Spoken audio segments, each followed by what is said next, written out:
My name is Jake Harper, and I was 26 years old when this happened. I've always been an outdoorsman, someone who feels more at home under an open sky than beneath a roof. It happened in the fall of 2021 when my friends and I decided to spend a weekend camping in Starved Rock State Park, Illinois.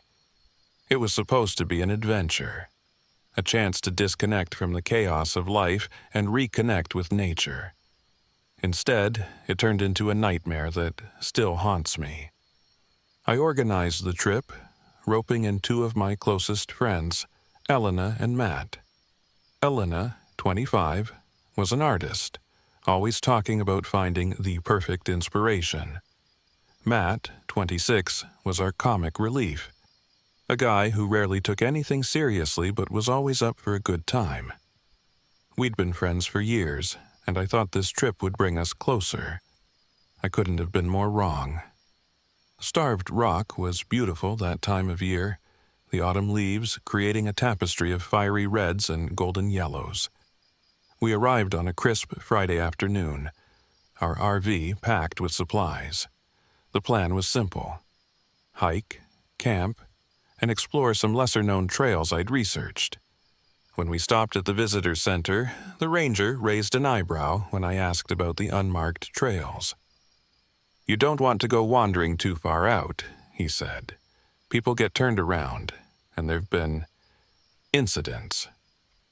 "What kind of incidents?" Elena asked. The ranger hesitated. "Just stay on the main paths, that's all I'll say." Matt snorted as we walked out. "Incidents? Sounds like he's just trying to scare the tourists." I laughed along, but the ranger's words left a faint unease in the back of my mind. We set up camp near one of the smaller trails leading into the woods. The first night passed uneventfully, though I noticed Elena seemed unusually quiet. When I asked if she was okay, she shrugged and muttered something about feeling watched. I chalked it up to her artistic imagination running wild. The second day, we decided to hike deeper into the forest. That's when things started to feel off. The first strange thing we saw was a set of tracks in the dirt. Animal tracks, but larger than any I'd ever seen. They were canine, but the spacing was wrong, like whatever made them had an unnaturally long stride. The tracks stopped abruptly, as if the creature had vanished into thin air. "What the hell?" Matt muttered, crouching to inspect them. "Probably just a big dog," I said, though I wasn't sure I believed it. As we continued, the woods grew eerily silent. No birds, no insects, just the crunch of leaves under our boots and the occasional snap of a twig. Around midday, we stumbled across a clearing. At first, I thought it was another group's campsite, but something wasn't right. The tents were shredded, as if by claws, and the ground was littered with torn clothing and empty cans. The air smelled sour, like something had been rotting there. "Jesus," Elena whispered, clutching her sketchbook. "What happened here?" Matt kicked at a torn backpack. "Maybe a bear?" "Bears don't leave stuff like this," I said, scanning the area. My stomach churned. The scene felt wrong. That night, back at our campsite, things escalated. Around midnight, I woke to the sound of whispers. At first, I thought it was Matt or Elena talking in their sleep, but when I sat up, I realized the voices were coming from outside the tent. I unzipped the flap just enough to peek out. The fire had burned down to embers, casting faint shadows. I didn't see anyone, but the whispers continued, soft and low, like a conversation just out of earshot. I lay awake until dawn. The next morning, I told Matt and Elena about the whispers. "Probably just the wind," Matt said, though his laugh sounded forced. Elena didn't say anything, but she kept glancing over her shoulder as we packed for the day's hike. We ventured further into the forest, following a faint trail that wound between the cliffs. Elena paused every so often to sketch something in her notebook. Gnarled tree roots, shafts of light filtering through the leaves. but her usual enthusiasm was gone. Around midday we heard it. A faint, high-pitched giggle. It echoed off the cliffs, making it impossible to pinpoint the source. "Kids?" Matt asked, frowning. "Out here?" I shook my head. "Unlikely." As the sun dipped lower, Matt insisted on going ahead to scout the trail. I didn't like the idea of splitting up, but he waved off my concerns. "Relax, Dad," he said with a grin. "I'll be back before you know it." He never came back. By dusk, panic was setting in. We called Matt's name until our voices were hoarse, but there was no response. The giggling returned, louder this time, and accompanied by rustling in the underbrush. Elena clutched my arm. "We need to go back to the RV, now." We started back, but the forest seemed to shift around us. Landmarks I'd noted earlier, an oddly shaped rock, a cluster of birch trees, were gone. It was as if the woods were alive, twisting and rearranging to keep us lost. That's when we saw it. At first, I thought it was Matt, standing in the shadows a few yards away, but as I stepped closer, I realized the figure was wrong. Its limbs were too long, its posture unnatural, and its eyes glowed faintly in the dim light. It tilted its head, mimicking Matt's lopsided grin. "Jake!" it called, in Matt's voice. But the tone was off, like it was trying to sound human but didn't quite know how. I froze, my heart hammering. Elena screamed and grabbed my hand, pulling me back. The thing stepped forward, revealing elongated fingers tipped with claws. Its face was human-like, but its features were distorted, as if someone had tried to stretch Matt's face over something else. We ran. I don't know how long we sprinted through the woods, but the thing chased us, its footsteps echoing unnaturally. At one point, I turned to look back and saw it crawling on all fours, impossibly fast. We stumbled into the abandoned campsite from earlier. Desperate, I grabbed a broken tent pole and swung it at the creature as it lunged at us. The pole struck its shoulder, and it let out an ear-piercing screech that made my ears bleed. It didn't follow us after that, but we didn't stop running until we reached the RV. When we reached the ranger station the next morning, they dismissed our story, calling it a tragic accident. They found Matt's body near the cliffs, his throat slashed. Elena refused to talk about what happened. She moved away a month later, leaving no forwarding address. I haven't heard from her since. As for me, I haven't set foot in the woods again, but sometimes, at night, I hear whispers outside my window. And when I dream, I see glowing eyes watching me from the shadows. I don't know what we encountered in Starved Rock, but I know one thing. It wasn't human, and it's still out there.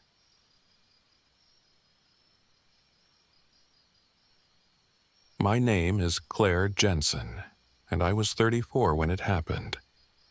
It was October 2022, a few months after my divorce, and I was struggling to keep my head above water. Writing was the one thing I still had, the only thing that kept me moving forward.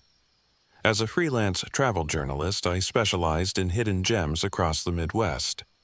That's how I ended up at Devil's Backbone Park in Grand Tower, Illinois. I thought I was chasing a story about local legends.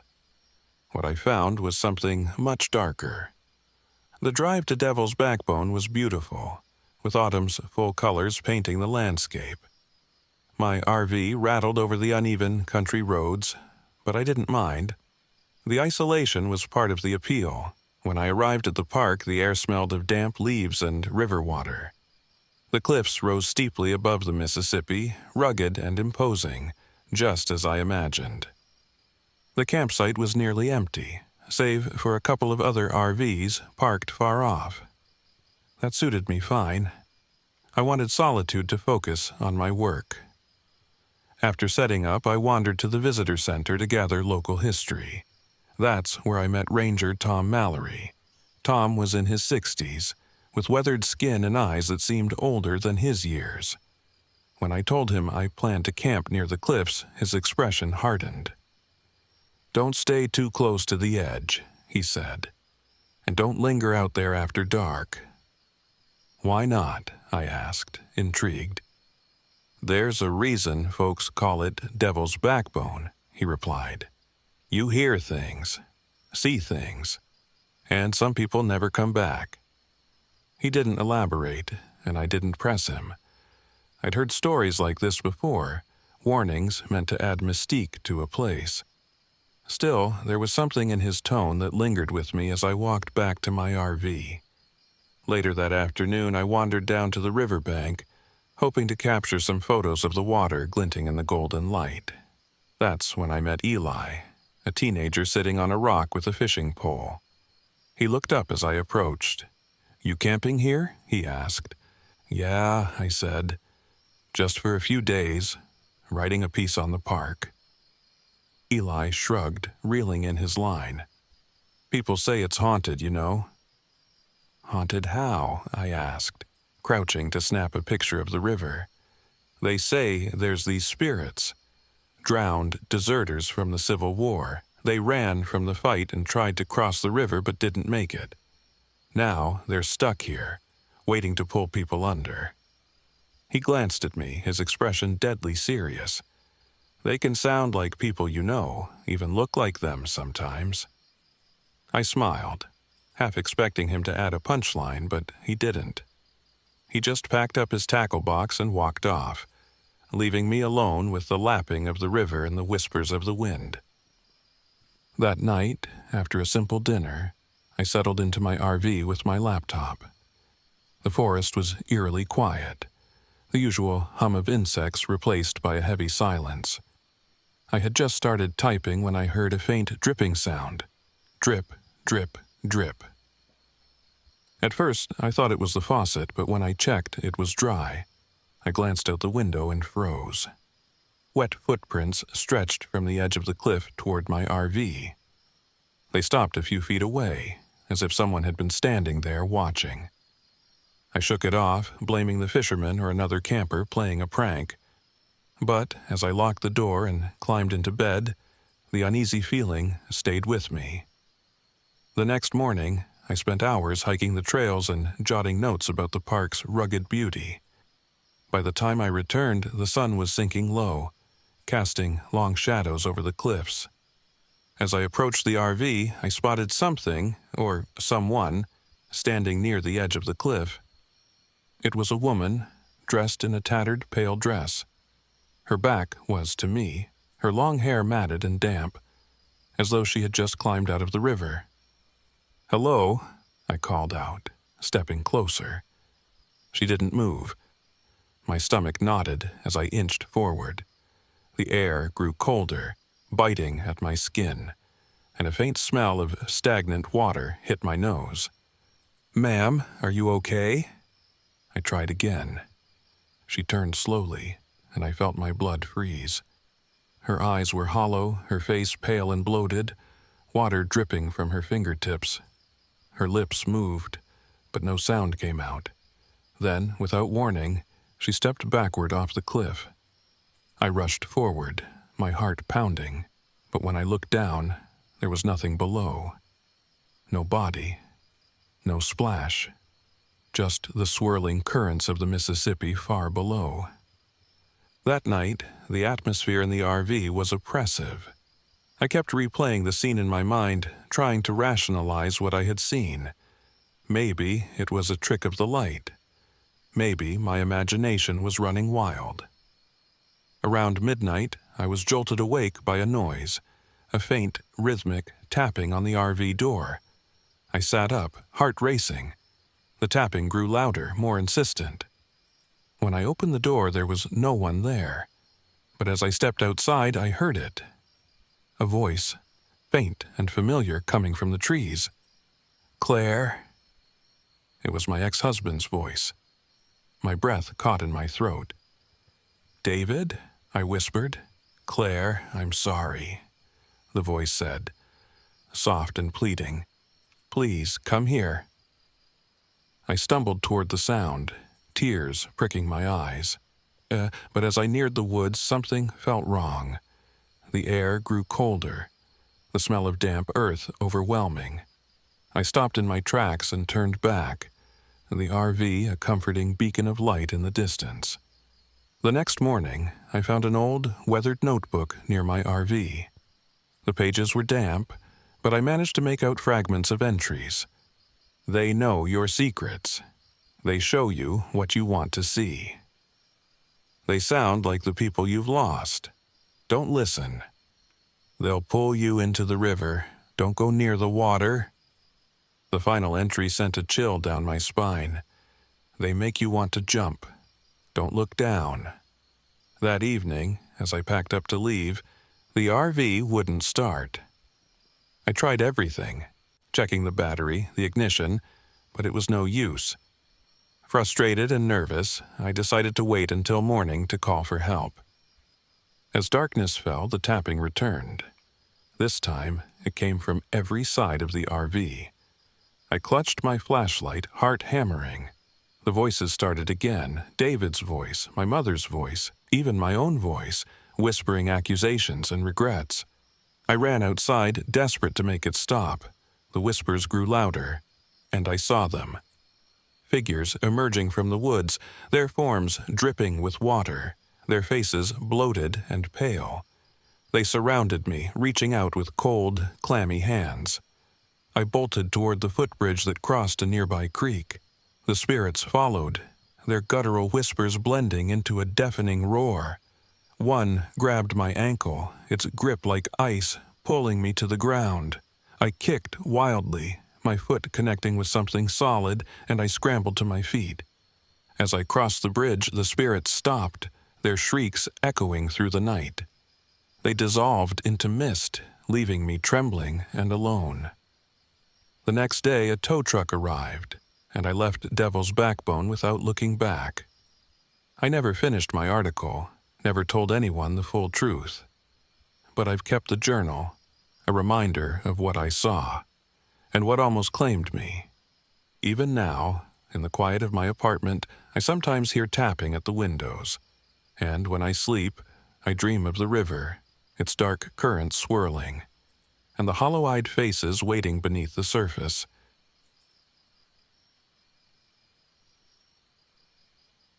My name is David Marks, and I was 42 when this happened.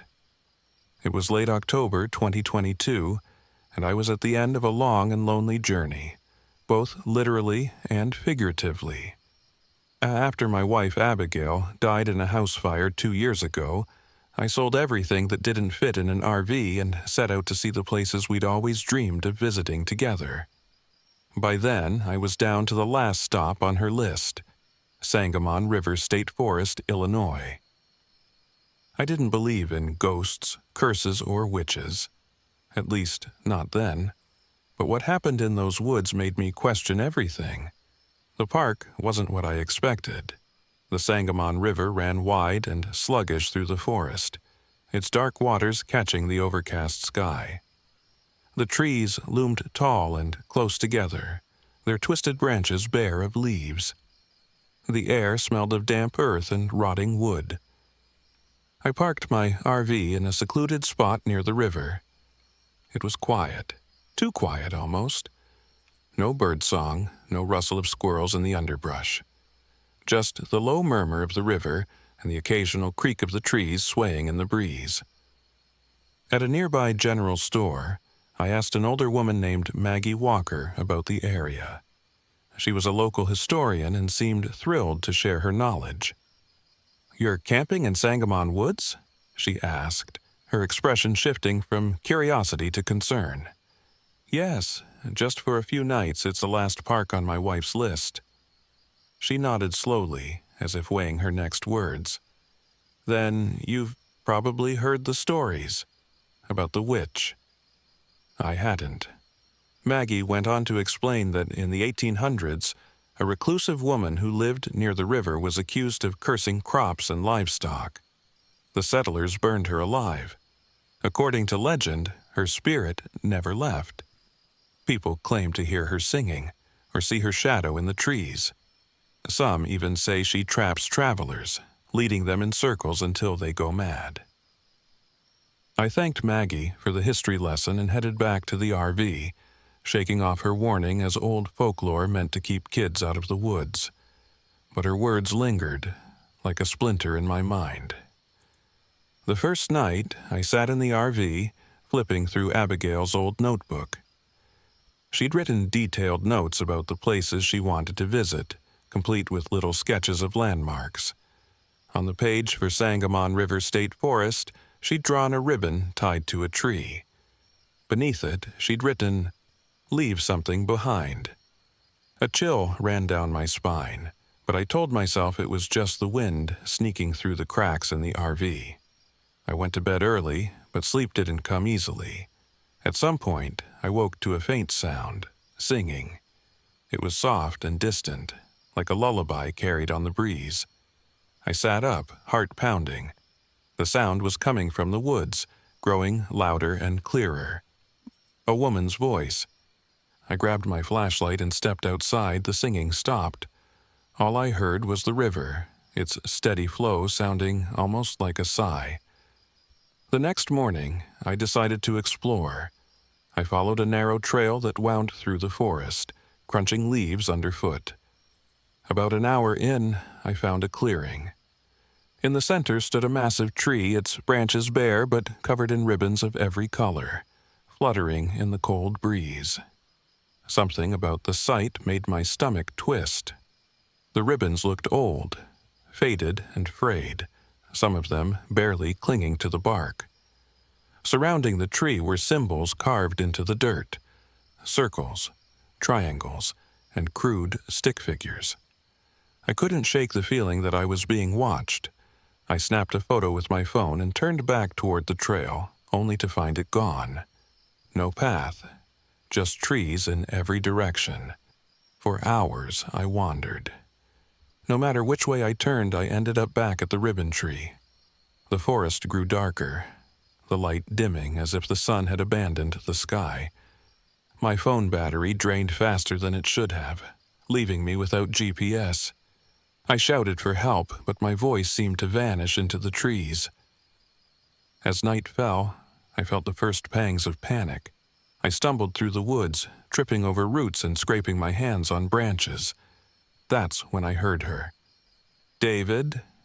A woman's voice called, soft and sweet. I froze. It was Abigail's voice. "David, I'm here. Come to me." I turned, shining my flashlight into the darkness. My breath caught as I saw her, Abigail, standing between the trees.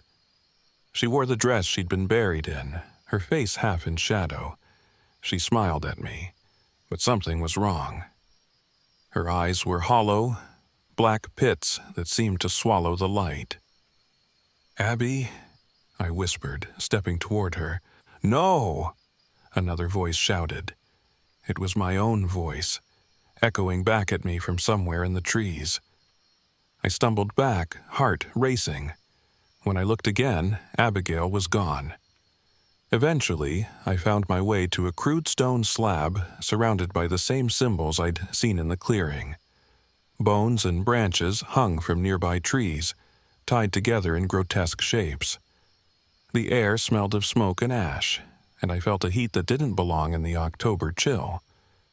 The singing started again, louder this time. A shadowy figure emerged from the trees. A woman with charred skin, her eyes glowing like embers. The witch. She pointed at me, her skeletal hand trembling with rage. "You burned me," she hissed, her voice echoing unnaturally. "Now you'll burn." The symbols on the ground began to glow and the heat intensified. Images of the fire that killed Abigail flashed in my mind, along with the guilt I'd carried ever since. The witch's voice filled my head, whispering all the ways I had failed her. "You deserve this," she said. Through the haze of guilt and fear, I remembered Maggie's story. The settlers had killed the witch by fire. Fire was her weakness. I grabbed a nearby branch and struck a match from my pocket, setting the wood ablaze. With a shout, I hurled it at one of the hanging totems. The witch screamed. a sound so piercing it made my vision blur. The flames spread, consuming the totems and symbols. The forest seemed to recoil, the shadows retreating. The witch dissolved into smoke, her cries fading into silence. I staggered away, collapsing as the dawn broke over the horizon.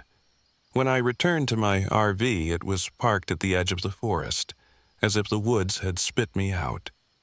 I didn't look back. Before leaving, I stopped at Maggie's store to tell her what happened. She listened without interruption, then nodded solemnly. "She doesn't like when people disturb her," she said. "But you survived. That's what matters." As I drove away, I spotted a ribbon tied to a tree along the road.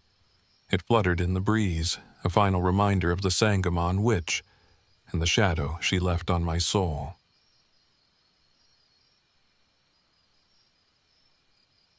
My name is Megan Turner, and I'm 26 years old. I never thought I'd find myself recounting this story, but it's haunted me every day since it happened last summer.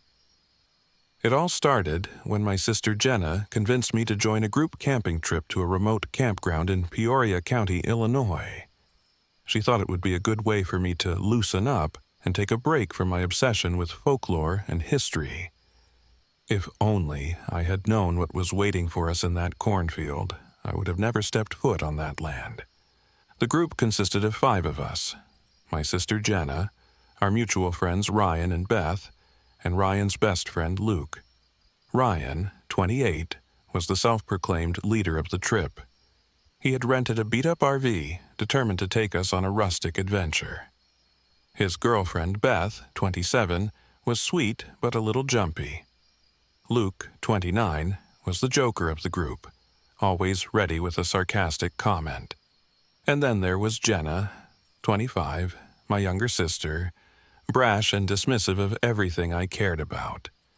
She loved to tease me about my fascination with folklore, constantly calling me Miss Ghost Stories.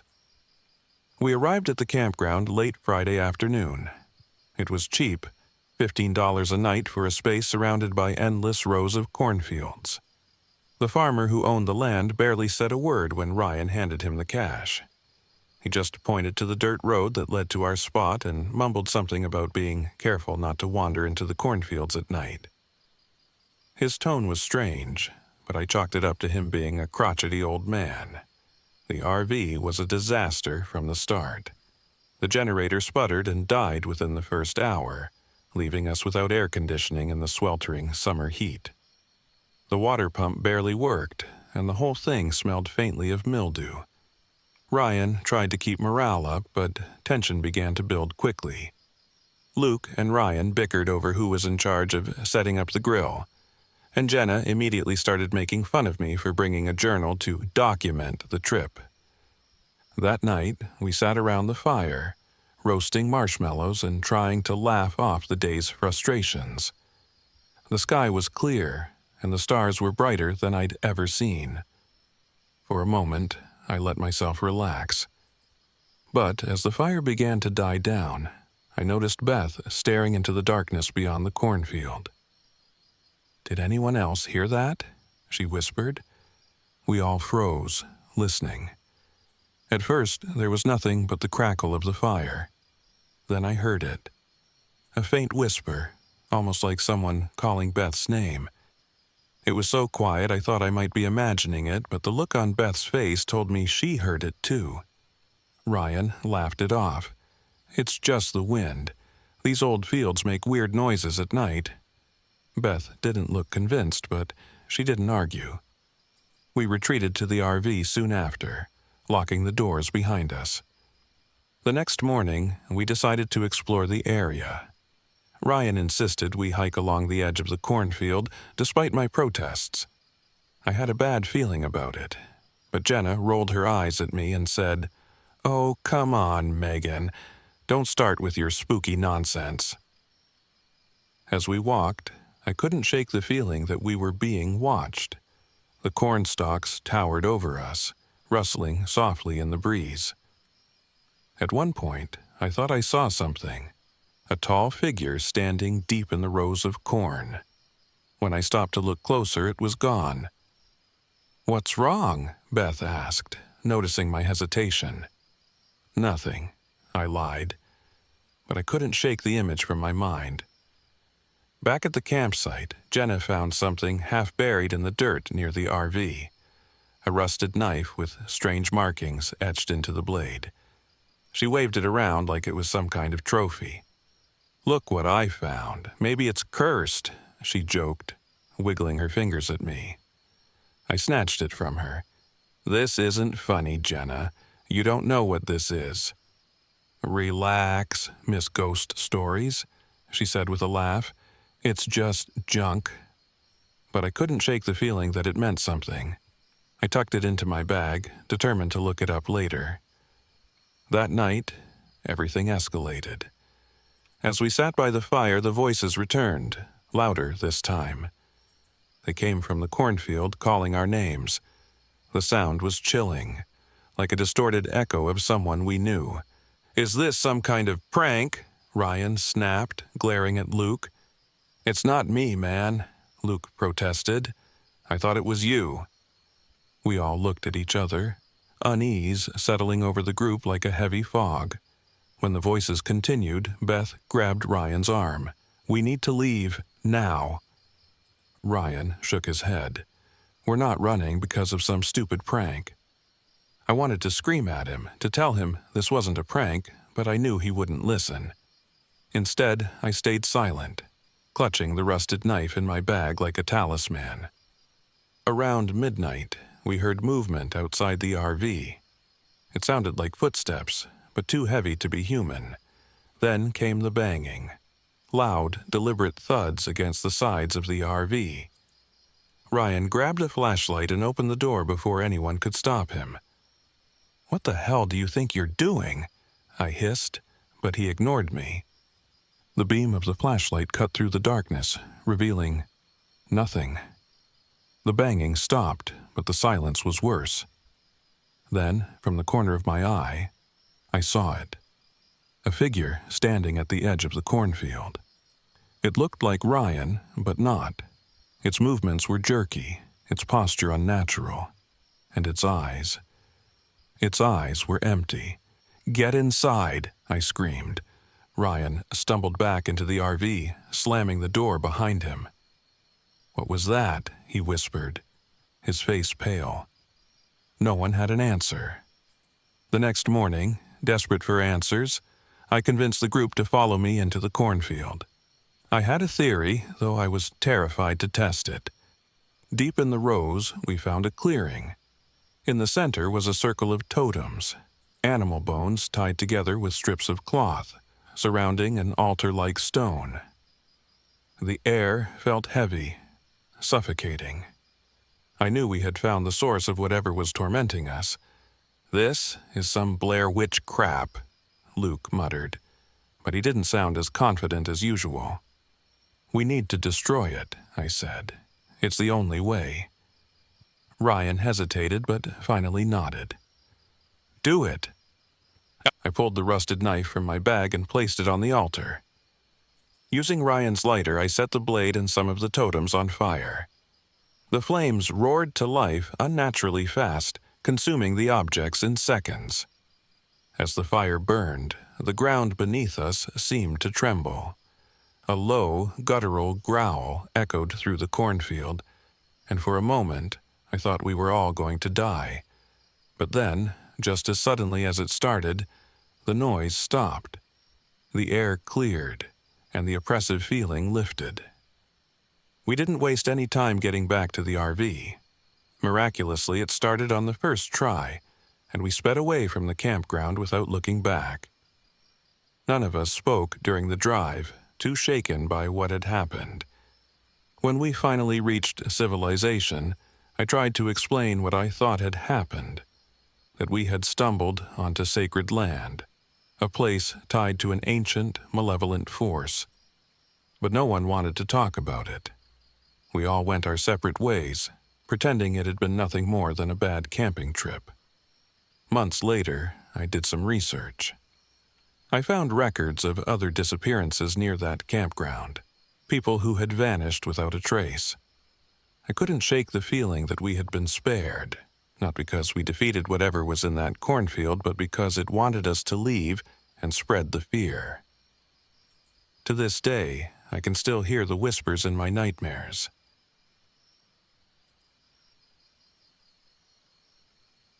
My name is Jacob Lawson.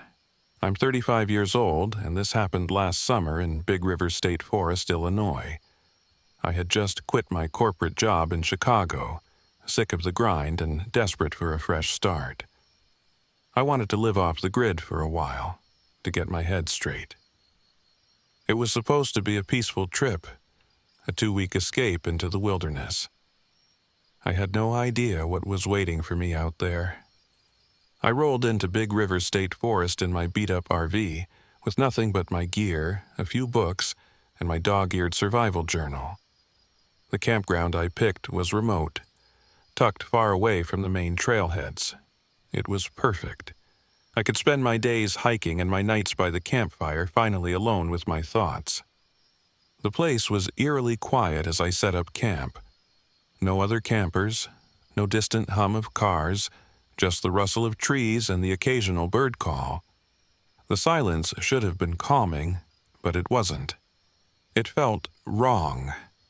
A local sheriff named Hank Mills stopped by in the late afternoon. He was a grizzled man with a badge that looked older than me. "You here alone?" he asked, squinting at me like he was trying to figure me out. "Yep," I said, keeping it short. He frowned. "This forest has a reputation, you know. People say they see things out here, shadows that don't belong." I smiled politely. "Thanks for the warning, but I'll be fine."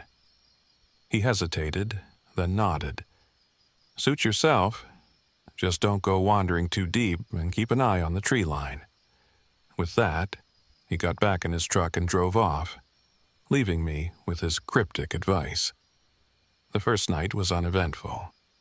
I cooked dinner over the fire, read for a bit, and turned in early. But on the second night, something woke me up. It was a faint scratching sound against the RV. At first, I thought it was a branch scraping the side, but when I stepped out with my flashlight, there wasn't a branch in sight. Just faint claw marks on the window. "Must have been a raccoon," I muttered to myself, though I didn't believe it. The next day, I went hiking along one of the less traveled trails. About a mile in, I noticed something strange. Rocks and sticks arranged in deliberate patterns on the ground. At first, I thought it was some kind of marker, but the shapes didn't make sense. Circles, spirals, and triangles, nothing natural. Later, as I made my way back to camp, I had the distinct feeling I was being watched. I glanced over my shoulder more than once, but no one was there. That evening, as the fire crackled and the forest darkened, I saw it for the first time. It started as a flicker of movement in my peripheral vision, a tall, humanoid shape just beyond the firelight. When I turned to look, it was gone, but it came back. Each time it was closer. By the time I retreated into the RV, my heart was pounding. I told myself it was a trick of the light, my mind playing games with me in the isolation.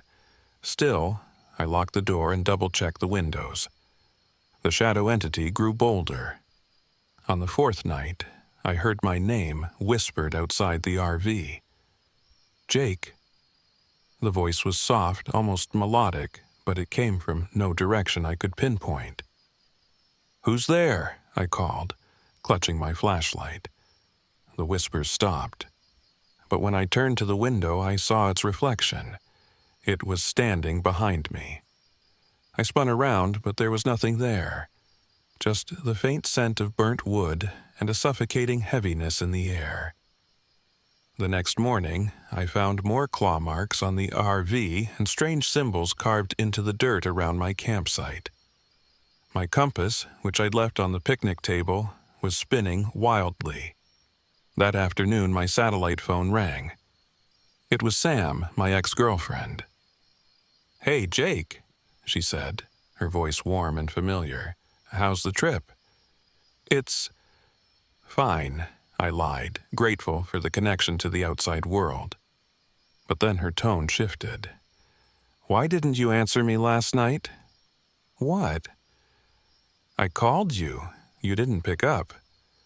"I didn't get a call," I said, though my skin prickled with unease.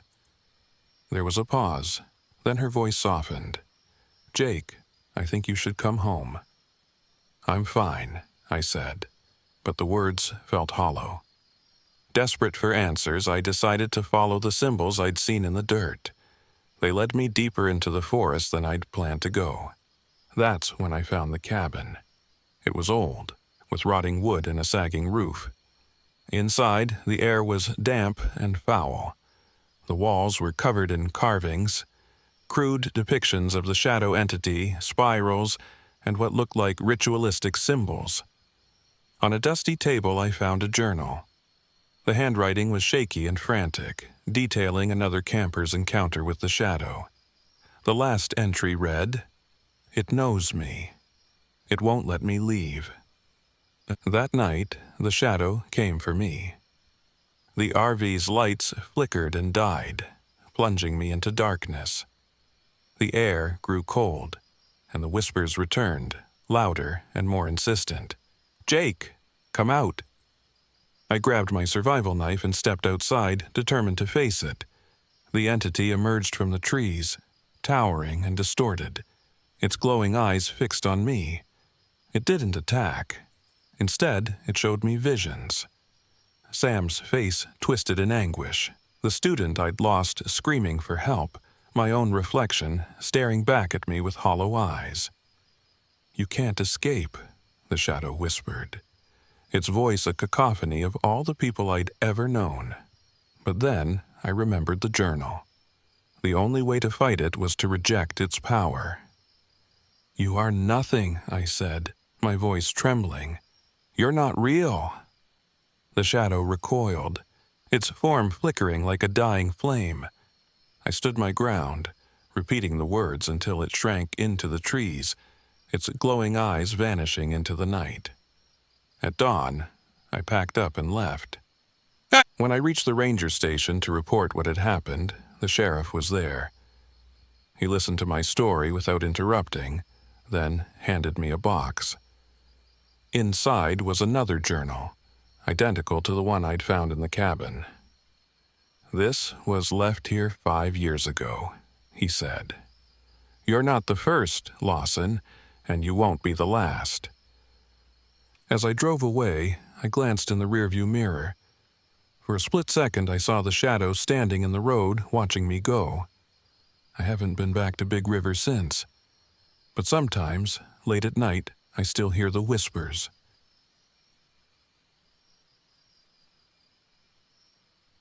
My name is Catherine Davis, but everyone calls me Cat. I'm 32 years old, and I work as a wildlife photographer and documentary filmmaker. My job takes me to remote places most people avoid, but last summer I made a mistake that still haunts me. It happened at Pere Marquette State Park in Grafton, Illinois. I went there to document the park's wildlife and folklore, but I ended up uncovering something far darker than I could have imagined. The drive to the park was uneventful, the highway giving way to winding back roads and dense forests. Pere Marquette was known for its beauty. Rolling hills, towering trees, and the Mississippi River winding nearby. But I wasn't there for the scenery alone. I was drawn to the park's dark reputation, stories of children who vanished without a trace, whispers of ghostly figures seen at the edge of the woods. It was the kind of eerie mystery that made for great storytelling. I pulled into the campground in my RV late in the afternoon. The spot I picked was quiet, far from the other campers, with the forest looming just beyond the fire ring. As I set up my equipment, I noticed how still the air felt, the kind of stillness that makes you feel like you're being watched. A knock on my RV door startled me. I opened it to find a park ranger, an older man with a weathered face and a badge that read Herrick. He nodded politely, but didn't smile. "You here for the wildlife?" he asked. "Something like that," I said, not wanting to get into the ghost stories just yet. "Well, enjoy the trails, but stick to the marked ones, and if you hear anything strange at night, don't go looking for it." I raised an eyebrow. "Strange, like what?" He hesitated, then shrugged. "It's probably just coyotes or the wind, but people around here say the forest has a way of playing tricks." I thanked him and watched as he drove off. His warning lingered in my mind, but I pushed it aside and got back to work. The first night was uneventful, aside from the odd silence that seemed to blanket the forest. The next day, I ventured out with my camera. The trails were peaceful, sunlight filtering through the trees, but something felt off. About a mile in, I spotted tiny handprints in the dirt, too small to belong to any adult and oddly spaced, as if whoever left them was crawling. I snapped photos, telling myself it was just some kids playing a prank. But as I continued, I found more strange markings. Scratches on the bark of trees and small piles of rocks arranged in neat patterns. They looked deliberate. By the time I returned to my RV, the sun was setting. That night, as I sat editing footage, I heard it. A faint, high-pitched cry. It sounded like a child. My heart raced as I stepped outside, flashlight in hand. The beam cut through the darkness, but there was nothing there. Just the quiet rustle of leaves. Then I saw them. Tiny footprints leading away from my RV and into the woods. They stopped abruptly about 20 feet in, as if the child had vanished into thin air. I woke the next morning to find scratches on the side of my RV. They were deep and jagged, like claw marks, but no animal I knew of could make scratches like that. As I examined them, my satellite phone rang. It was Sam, my ex-girlfriend. She had a knack for calling me at the worst times. "Hey, Kat," she said, her voice warm and familiar. "How's the great outdoors?" "It's something," I said, debating whether to tell her about the weirdness. But I didn't want to sound crazy. Instead, I changed the subject and kept the conversation short. That afternoon, I went back out with my camera, determined to get some decent footage. Instead, I found more footprints and handprints, leading to an overgrown path I hadn't noticed before. Something compelled me to follow it, deeper into the woods than I should have gone. That's when I found the quarry. The abandoned stone quarry was hidden, overgrown with vines and moss. In the center was a massive, gnarled tree with hollow roots that twisted into the ground like skeletal fingers. Around it were remnants of a campsite. A rusted lantern, a child's toy, scraps of fabric. It felt wrong, like I was intruding on something ancient and angry. As I explored, I noticed carvings on the tree's trunk, symbols I didn't recognize, paired with crude drawings of children with hollow eyes. My stomach churned as I took photos, unsure if I wanted to understand what they meant. Then I found the journal. It was old and water-damaged, the pages brittle under my fingers. The entries were frantic, describing a camper's encounters with ghostly children and an oppressive presence in the forest. The final entry stopped me cold. They said I could have my son back if I stayed, but I know it's a lie.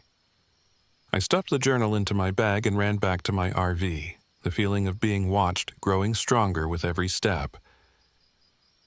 The lure. That night, I couldn't sleep. The air felt heavy, pressing down on me like a weight. Around midnight, I heard it again. A child crying. This time, it was closer, almost right outside the RV. My heart pounded as I looked out the window. They were standing there, just beyond the glow of my lantern. A group of children, pale and silent, their dark eyes fixed on me. One of them stepped forward, and my breath caught in my throat. He looked just like Timmy, my little brother, frozen in time as he had been the day he disappeared.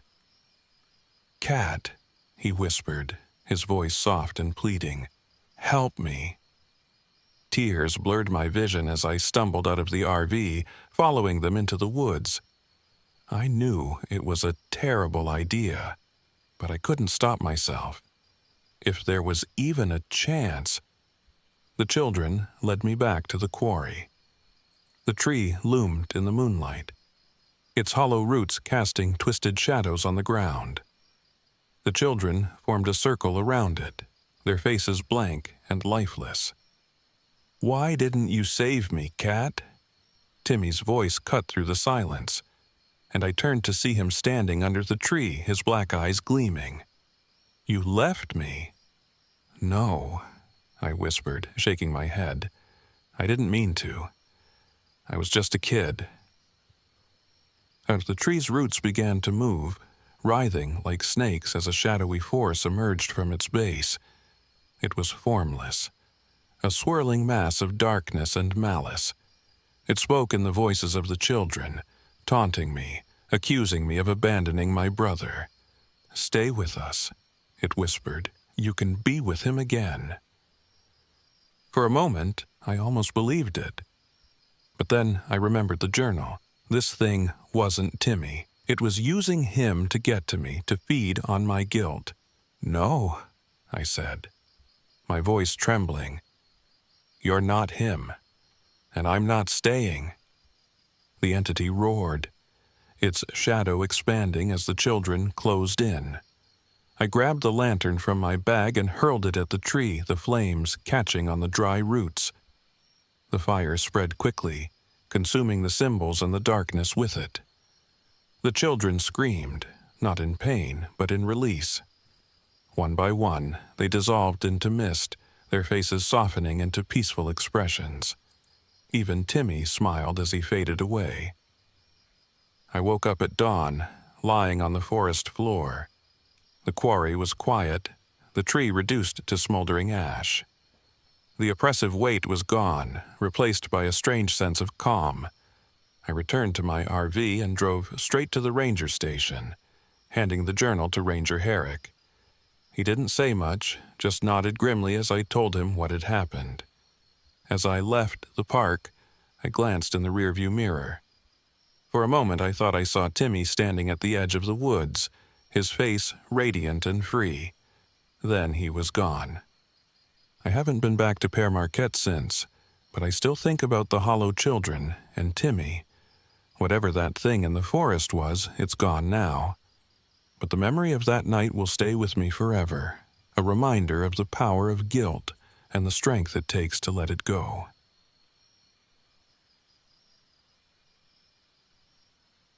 My name is Emma Rhodes. I'm 26 years old, and I don't believe in ghosts, or at least I didn't. What happened last year on Devil's Kitchen Lake changed everything. I've spent months trying to convince myself it wasn't real, that there was a rational explanation. But no matter how hard I try, the memories come back, especially at night. It all started when my childhood best friend Lucy called me out of the blue. She wanted us to go camping, just like we used to in high school. "We never see each other anymore, Em," she said.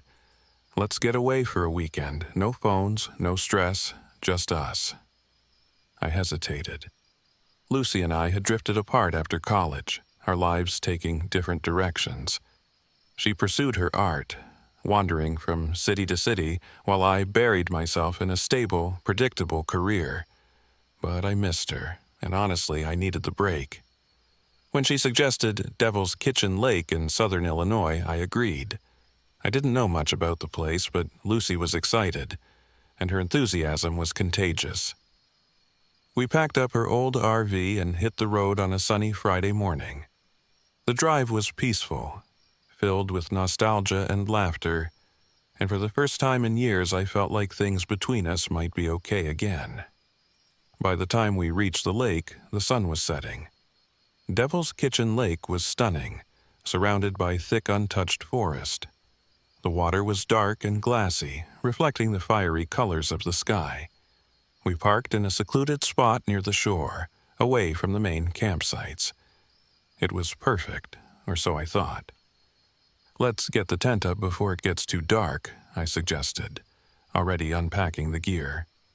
Lucy frowned, holding up one of the tent poles. Problem. This thing's completely bent." "Great." We were stuck sleeping in the RV, which smelled faintly of mildew and despair. Still, we laughed it off and spent the evening roasting marshmallows over a portable fire pit. The forest around us was eerily quiet, but I chalked it up to being far from the city. When the first orb of light appeared over the lake, Lucy gasped. "Do you see that?" she whispered. I turned to where she was pointing. A faint blue light hovered above the water, slowly moving back and forth like it was searching for something. "It's probably a reflection," I said, trying to sound confident. "Or swamp gas."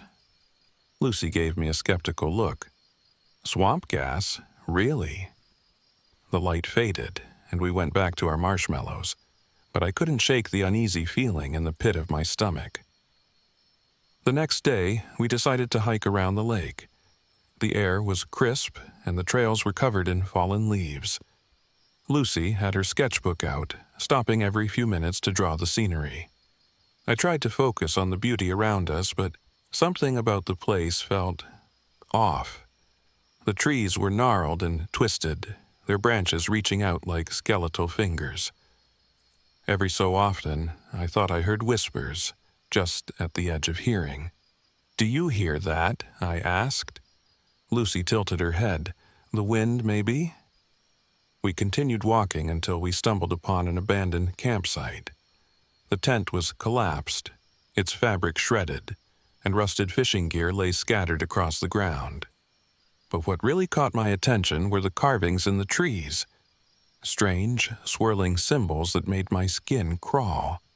"Let's head back," I said, trying to keep the nervousness out of my voice. Lucy hesitated but eventually agreed. That night, the lights returned. This time, there were more of them. 3, maybe 4. Glowing orbs dancing across the water. Lucy watched them, wide-eyed, while I tried to focus on the book in my lap. "They're beautiful," she whispered. "They're creepy," I muttered. The lights moved closer to the shore, and for a moment, I thought I saw something. No, someone, standing at the water's edge. A tall, shadowy figure with impossibly long limbs. I blinked, and it was gone. "Did you see that?" I asked, my voice shaking. "See what?" Lucy turned to me, but the look on her face told me she'd seen it too. That night, I woke to the sound of screaming. It was Lucy. She was thrashing in her bed, her face pale and drenched in sweat. "Lucy!" I shook her awake, and she bolted upright, gasping for air. "I was drowning," she stammered. "I was in the lake, and something was pulling me under." "It was just a nightmare," I said, trying to reassure her. But when I turned on the light, I froze. Lucy's hair was soaking wet, and her hands were wrinkled, like she'd been submerged in water for hours. The next morning, we tried to laugh it off, but the tension between us was palpable. I suggested we cut the trip short, but Lucy insisted on staying. She wanted to figure out what was happening. "This place has a story," she said. "I can feel it." I reluctantly agreed, and we spent the afternoon researching local legends. According to Lucy's phone, Devil's Kitchen Lake was once sacred ground for the Cahokia people. The ghost lights were believed to be the spirits of the dead, luring the living to their doom. There were even rumors of strange disappearances and drownings, but I didn't want to believe any of it. That night, the forest came alive. The whispers we'd heard during the day grew louder, surrounding the RV. The ghost lights floated outside the windows, casting an eerie glow inside. Then came the scratching. A slow, deliberate sound, like fingernails on metal. Lucy grabbed my arm. "Emma, they're here!" I didn't know what to say. My rational mind was screaming that this couldn't be real, but the evidence was right in front of me. The lights moved erratically, forming humanoid shapes that pressed against the RV, their faceless heads peering in. "We have to leave," I said, fumbling for the keys. We started the engine and drove, but no matter which direction we went, the road always looped back to the lake. It was like the forest was trapping us, refusing to let us go. Desperate, Lucy remembered something she'd read about leaving offerings to appease spirits. "We have to give them something," she said. "Something that means a lot to us." I hesitated, but when the lights began closing in, I didn't argue. I took off the necklace my grandmother had given me, and Lucy poured her water bottle, the last of our fresh water, into the lake. We stood at the shore, trembling as we apologized aloud for trespassing. The lights stopped. For a moment, everything was still. Then the water began to ripple, and a massive figure emerged. A humanoid made entirely of light, its body shimmering like liquid silver. It loomed over us, staring without eyes. "Leave," it whispered, its voice echoing like a distant thunderstorm. We didn't need to be told twice. The next thing I remember, we were back in the RV, driving away from the lake. The road no longer looped, and the forest felt lighter, as if the oppressive weight had lifted. Lucy and I didn't say much on the way home. There were no words for what we'd experienced, but as I glanced in the rearview mirror, I saw the ghost lights hovering above the treetops, watching us leave. I still don't know what they were, spirits, demons, or something else entirely. But one thing's for sure, I'll never set foot near Devil's Kitchen Lake again. Some places weren't meant to be disturbed.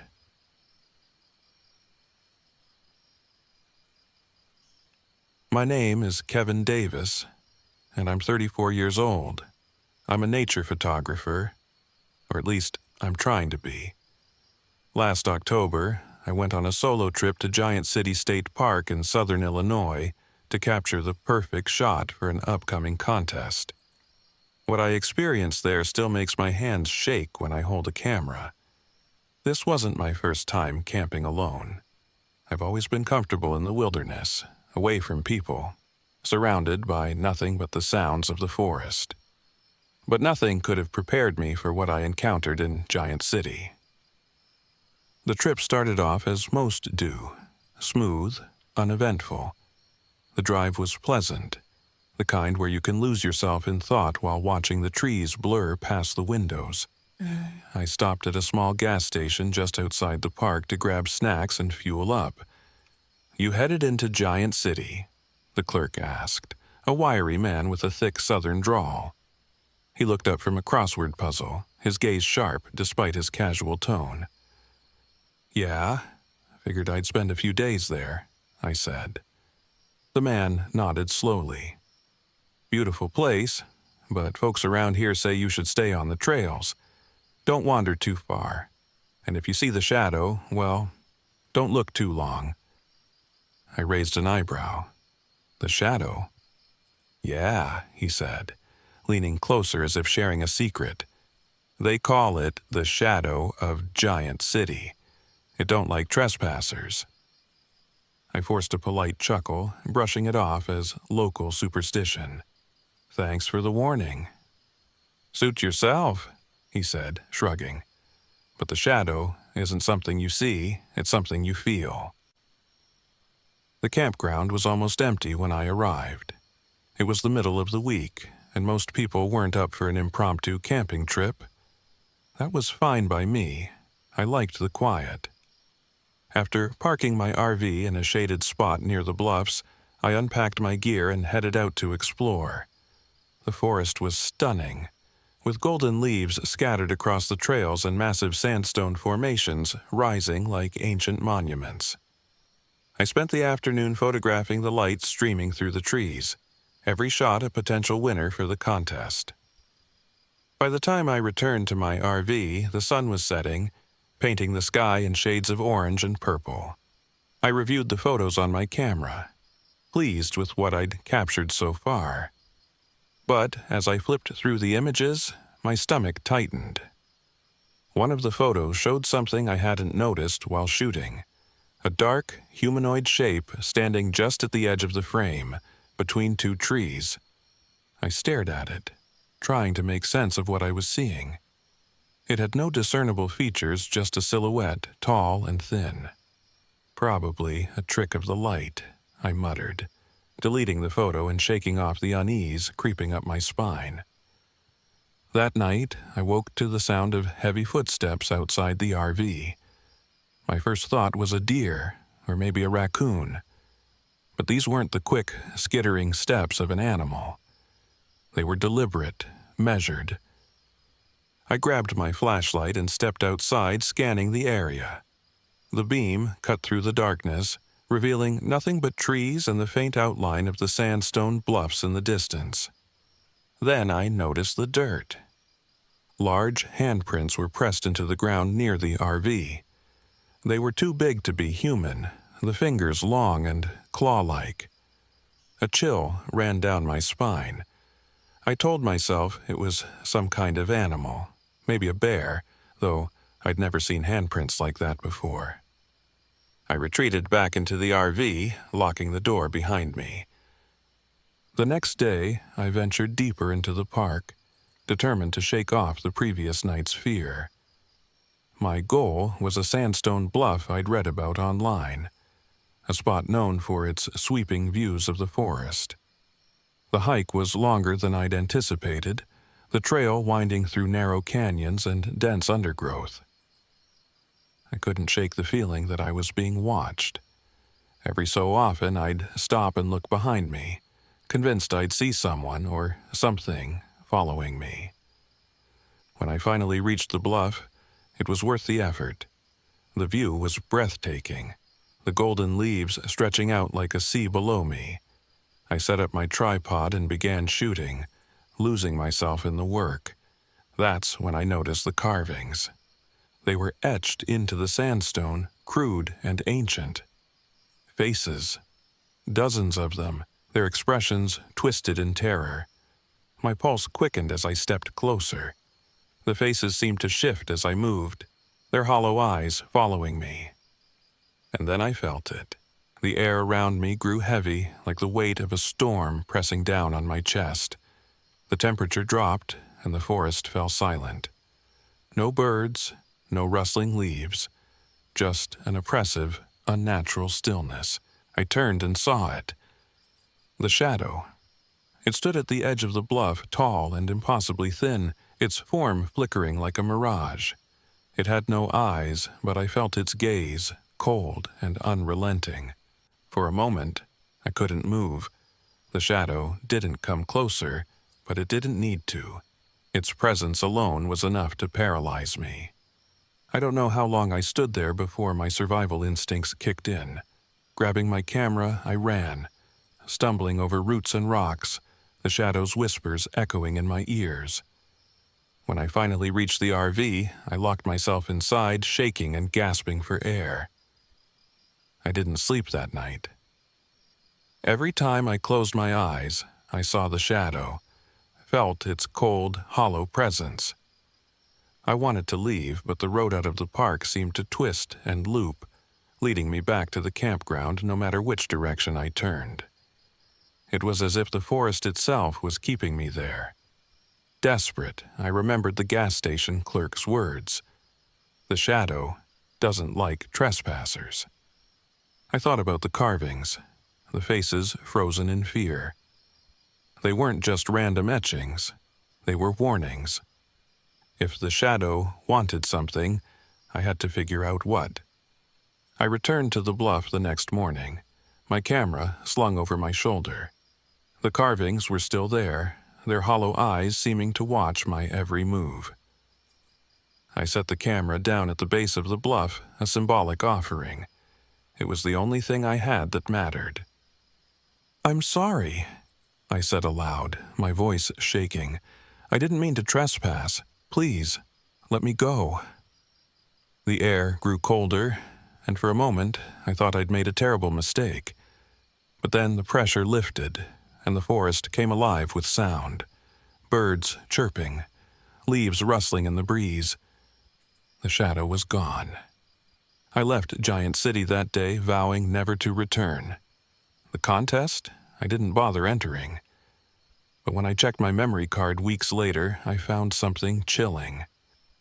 The photos from the bluff were corrupted, distorted with dark shapes that seemed to loom closer with each frame. Even now, I can't look at them for too long. Some places aren't meant to be photographed. Some shadows are better left unseen.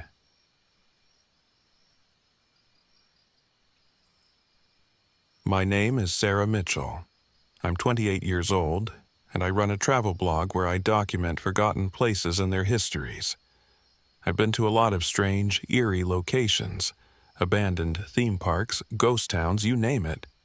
But none of them ever got under my skin like the silent fields.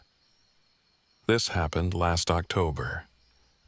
I was scrolling through comments on my blog when I found a message from someone named Traveler01. They told me about an abandoned farmstead on the outskirts of Chautauqua National Wildlife Refuge in Illinois. The place had a dark history: disappearances, strange symbols, whispers in the fields. They warned me not to go, which of course only made me want to visit even more. So, 2 weeks later, I packed up my RV and headed for the silent fields. The first thing I noticed when I arrived was how unnaturally quiet it was.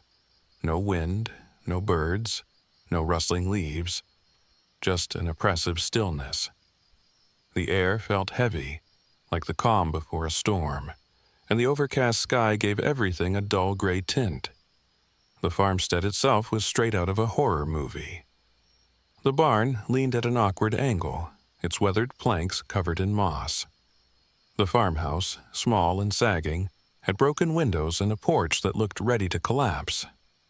The fields surrounding the buildings were overgrown with tall, dry grass that swayed gently, though there was no wind. I parked my RV near the barn and grabbed my camera. The blog post practically wrote itself: "Abandoned farmstead with a haunted past." I could already see the clicks rolling in. Inside the barn, the air was stale and damp. Sunlight filtered through the gaps in the wooden walls, casting long, slanted beams across the dirt floor. As I explored, I noticed strange carvings on the walls, symbols I didn't recognize, faded but still visible. They looked crude and deliberate, almost ritualistic. Dried bundles of herbs hung from the rafters, their brittle leaves crumbling at the slightest touch. Someone had been here, and not that long ago. Then I heard it. A faint scratching sound coming from the far corner of the barn. My heart jumped, but I forced myself to investigate. It was probably just a raccoon or a stray cat. When I reached the corner, though, there was nothing there. The scratching stopped, leaving only silence. Shaking off the unease, I stepped outside. I told myself it was just my imagination. But something about those carvings and that sound made my skin crawl. The fields were even stranger. As I walked through the dry grass, I noticed circular patches where the vegetation was flattened and discolored, as if scorched. The circles were perfectly round, spaced irregularly throughout the field. I photographed them, hoping to analyze the images later. But standing in the middle of that field made me feel exposed, like I was being watched. I turned back toward the RV, trying to ignore the prickling sensation at the back of my neck. That's when I saw it. A faint movement in the grass, too tall and deliberate to be the wind. Something darted between the stalks, too quick for me to get a good look. My breath caught in my throat. It wasn't an animal. It was tall, with long, spindly limbs, and it moved almost like it was gliding. I froze, clutching my camera like it could protect me. After a few seconds, the movement stopped. The grass swayed lazily, as if nothing had happened. I turned and walked quickly back to the RV, my pulse pounding in my ears. That night, I sat in the RV reviewing the photos I'd taken. Most of them looked fine, but a few were strange. The images of the burned circles were distorted, as if a dark haze was rising from the ground. One photo from the barn showed a shadow in the corner, tall and humanoid, though I hadn't seen anyone there at the time. I put the camera down, trying to convince myself the distortions were a glitch. Outside, the fields were quiet, but the oppressive stillness felt heavier than ever. I locked the doors and turned off the lights, hoping I could get some sleep. Then came the rustling. At first, it was faint, like the wind moving through the grass, but it grew louder, closer. I grabbed my flashlight and peeked out the window. The beam illuminated the field, and my breath caught. Several figures stood just beyond the reach of the light, their glowing eyes fixed on the RV. They were humanoid, but not human. Too tall, their limbs too thin and elongated. Their heads tilted unnaturally, and they moved with a jerky, inhuman grace. One of them stepped forward, its glowing eyes locking onto mine. I dropped the flashlight and stumbled back, my heart racing. The whispers started then, low and disjointed, as if they were speaking a language I couldn't understand. They grew louder, overlapping until it sounded like a chorus of voices just outside the RV. I grabbed my phone, desperate to record the sound, but as soon as I hit record, the whispers stopped. The figures vanished into the darkness, leaving only silence behind. The next day, I forced myself to return to the barn. I had to know what was happening. The symbols on the walls seemed clearer now, as if they had been freshly carved. I noticed a small book lying in the dirt near one of the beams, its pages yellowed and fragile. The book was filled with handwritten notes and drawings of the same symbols carved into the barn. One entry caught my eye. The keeper of the field demands silence. It feeds on fear and grows stronger with every trespass. My blood ran cold. The keeper, that's what the creatures were. The scorch marks in the fields, the carvings, the silence. It all made sense now. This land wasn't abandoned. It was protected, and I had trespassed. As I turned to leave, the air grew heavy again. The shadow moved across the rafters, twisting and stretching unnaturally.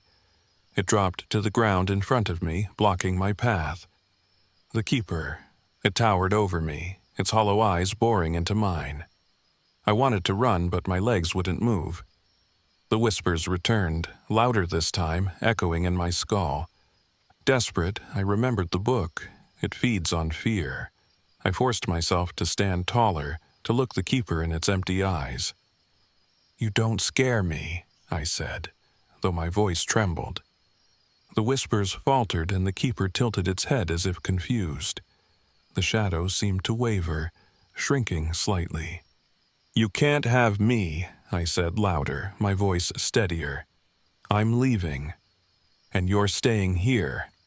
The keeper let out a low, guttural sound, like a growl mixed with static. Then, slowly, it retreated into the darkness. I didn't waste any time getting back to the RV. The silence lifted as I drove away, replaced by the normal sounds of the forest. Birds chirped, leaves rustled, and for the first time in days I felt like I could breathe again. I never posted about the silent fields on my blog. Some places aren't meant to be shared.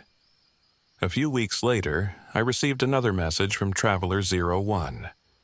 It said only 3 words. "You made it angry.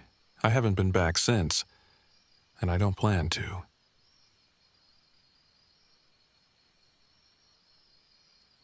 My name is Lila Turner, and I'm 28 years old. I've always loved the outdoors, the quiet, and the challenge of getting away from the noise of modern life. This story happened just last fall, and I don't think I'll ever step foot in the woods again. It was supposed to be a simple weekend camping trip in Giant City State Park, Illinois. I had my boyfriend, Ryan, his younger brother, Ethan, and my best friend Sophia with me. None of us could have imagined what we were walking into. I planned the trip because I'd been researching biodiversity for my blog, but secretly, I was drawn by the stories I'd heard about the area. Whispers about strange creatures lurking in the forest. Skinwalkers, the locals called them. I didn't believe in any of it, of course, but Ethan, who's 23 and loves anything creepy, was all in. Ryan, 30, the rational one, rolled his eyes at the stories, and Sophia, 27, who was spiritual and a bit superstitious, warned me not to mock what I didn't understand. We arrived early Friday afternoon, the sun bright and warm above us. Giant city's sandstone bluffs towered over us, casting long shadows. The forest was alive with the sound of birds and the rustling of leaves, and I felt a surge of excitement as we set up our campsite near a quiet clearing. The first sign that something was wrong came that night. We'd built a fire and were sitting around it, telling stories, when the forest went silent. Not in the way it does when the night falls, but in a way that made my skin crawl. No crickets, no rustling leaves, just an oppressive, unnatural quiet. "Maybe a predator's nearby," Ryan said, poking at the fire with a stick. "That's normal, right?" "Sure," Sophia murmured. But she was gripping her mug tightly, her eyes darting toward the dark tree line. Ethan, of course, grinned. "Maybe it's the skinwalkers," he whispered, dragging the word out dramatically. "They've come to say hi." "Don't joke," Sophia snapped, her voice sharper than usual. Ethan shrugged, but I saw him glance over his shoulder. We all brushed it off and went to bed, but I couldn't shake the feeling that something was watching us. I fell asleep to the sound of leaves rustling faintly in the breeze, though the air around our campsite was still. The next morning, things got stranger. Ethan and I went to gather firewood while Ryan and Sophia started on breakfast. As we wandered further from the campsite, Ethan suddenly stopped. "Do you hear that?" he asked. His tone was playful, but there was an edge of unease in his voice.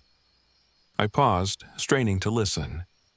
There it was, a faint sound, like someone calling Ethan's name. It was barely audible, blending with the rustle of the trees. My stomach dropped. "Probably just the wind," I said quickly, even though I didn't believe it. Ethan nodded, but he was quieter after that, and we hurried back to camp with our arms full of wood. When we got back, Ryan was inspecting something in the dirt. "Look at this," he said, pointing to a series of large tracks. They looked human, but were impossibly big, with claw-like indentations at the tips of the toes. "What the hell?" Ethan muttered, crouching to get a closer look. "Bear?" I suggested weakly, though I'd never seen tracks like that in my life. "Bears don't leave prints like this," Ryan said, his voice unusually tense. He brushed it off quickly, saying it was probably a prank left by other campers, but I could see the doubt in his eyes. By the second night, the forest seemed darker, more oppressive. We were sitting by the fire again, but the laughter from the first night was gone. Everyone was on edge. Ethan kept glancing at the tree line, and Sophia was unusually quiet, her eyes fixed on the flickering flames. "I thought I saw someone earlier," Ethan said suddenly, tall, skinny, just standing there. "Probably another camper," Ryan said, but his voice lacked conviction. "No," Ethan said. "They were weird, too tall, like their arms were too long or something." Sophia shivered and pulled her jacket tighter. "Can we stop talking about this? It's giving me the creeps." We all went to bed early, but I couldn't sleep. Around midnight, I heard footsteps circling the tent. My heart pounded as I held my breath, waiting. The steps stopped, and I heard a soft rustling, like someone dragging their hand across the fabric of the tent. Then, in a voice that sounded exactly like mine, I heard someone whisper, "Lila, come outside." I froze. I wanted to scream, but fear had paralyzed me. After a few minutes, the voice stopped and the footsteps moved away. I lay awake until dawn, terrified to move. The third day was worse. We woke up to find scratches on the tents and more of those strange tracks around the campsite. Ethan was visibly shaken, his usual cocky demeanor replaced with paranoia. "I'm telling you, something's out there," he said, pacing. "Something's messing with us." Ryan tried to keep things calm, but even he seemed rattled. "Let's just pack up and leave today," he suggested. I wanted to agree, but as we were packing, Sophia wandered off to take one last look at the sandstone bluffs. She came back, pale and trembling. "I found something," she said, her voice barely above a whisper. She led us to a small cave hidden behind a cluster of rocks. Inside were strange totems made of animal bones and human belongings, scraps of fabric, rusted tools, even a shoe that looked decades old. The air inside was thick and foul, and the sight of those twisted figures made my stomach turn. "We need to leave," Sophia said, her voice shaking. Ryan nodded, and we rushed back to the campsite. But as we were finishing packing, Ethan froze. "Do you see that?" he whispered. We all turned to look. At the edge of the clearing stood a figure. It was human-shaped, but impossibly tall and gaunt. Its limbs too long and its movements jerky and unnatural. Its eyes, glowing faintly in the dim light, locked onto us. Ryan grabbed Sophia's hand and we started to run, leaving the rest of our gear behind. The figure didn't chase us, but as we stumbled down the trail, we realized more of them were appearing in the trees, their hollow eyes watching us. We made it to the trailhead just as the sun began to set, our hearts pounding and our minds reeling. Ethan was nowhere to be seen. He'd veered off in a panic, and despite our shouting, he didn't return. His screams echoed through the forest once, sharp and full of terror, before being cut off abruptly. We reported everything to the park rangers, but they didn't believe us. They sent a search party for Ethan, but he was never found.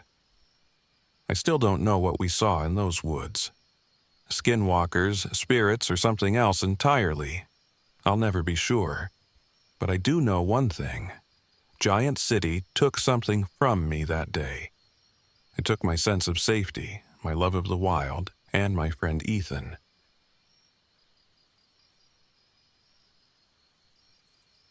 My name is James Harper, and I'm 35 years old.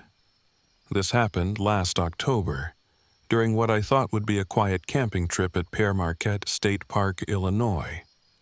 I'd gone there to clear my head after my divorce, to find some peace in the colors of autumn and the solitude of the woods. Instead, I found something else entirely, something that still haunts me every time I close my eyes.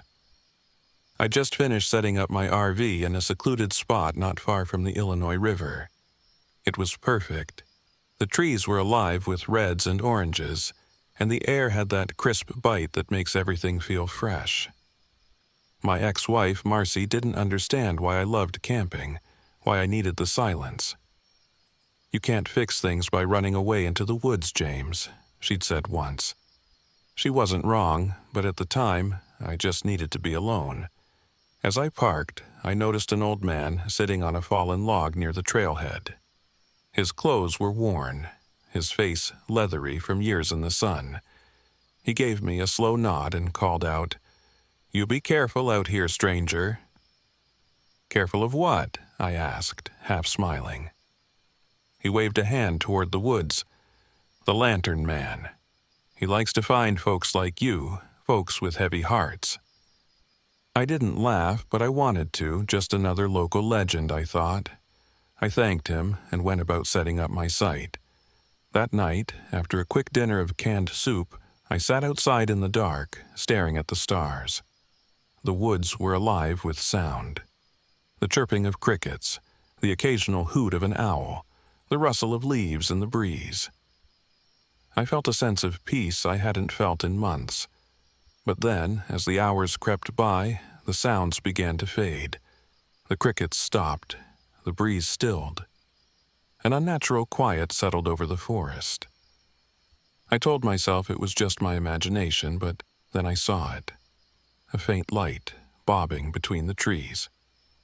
It looked like a lantern, swaying gently as though carried by someone walking through the woods. For a moment, I was relieved. Maybe it was another camper, someone just out for a late-night stroll.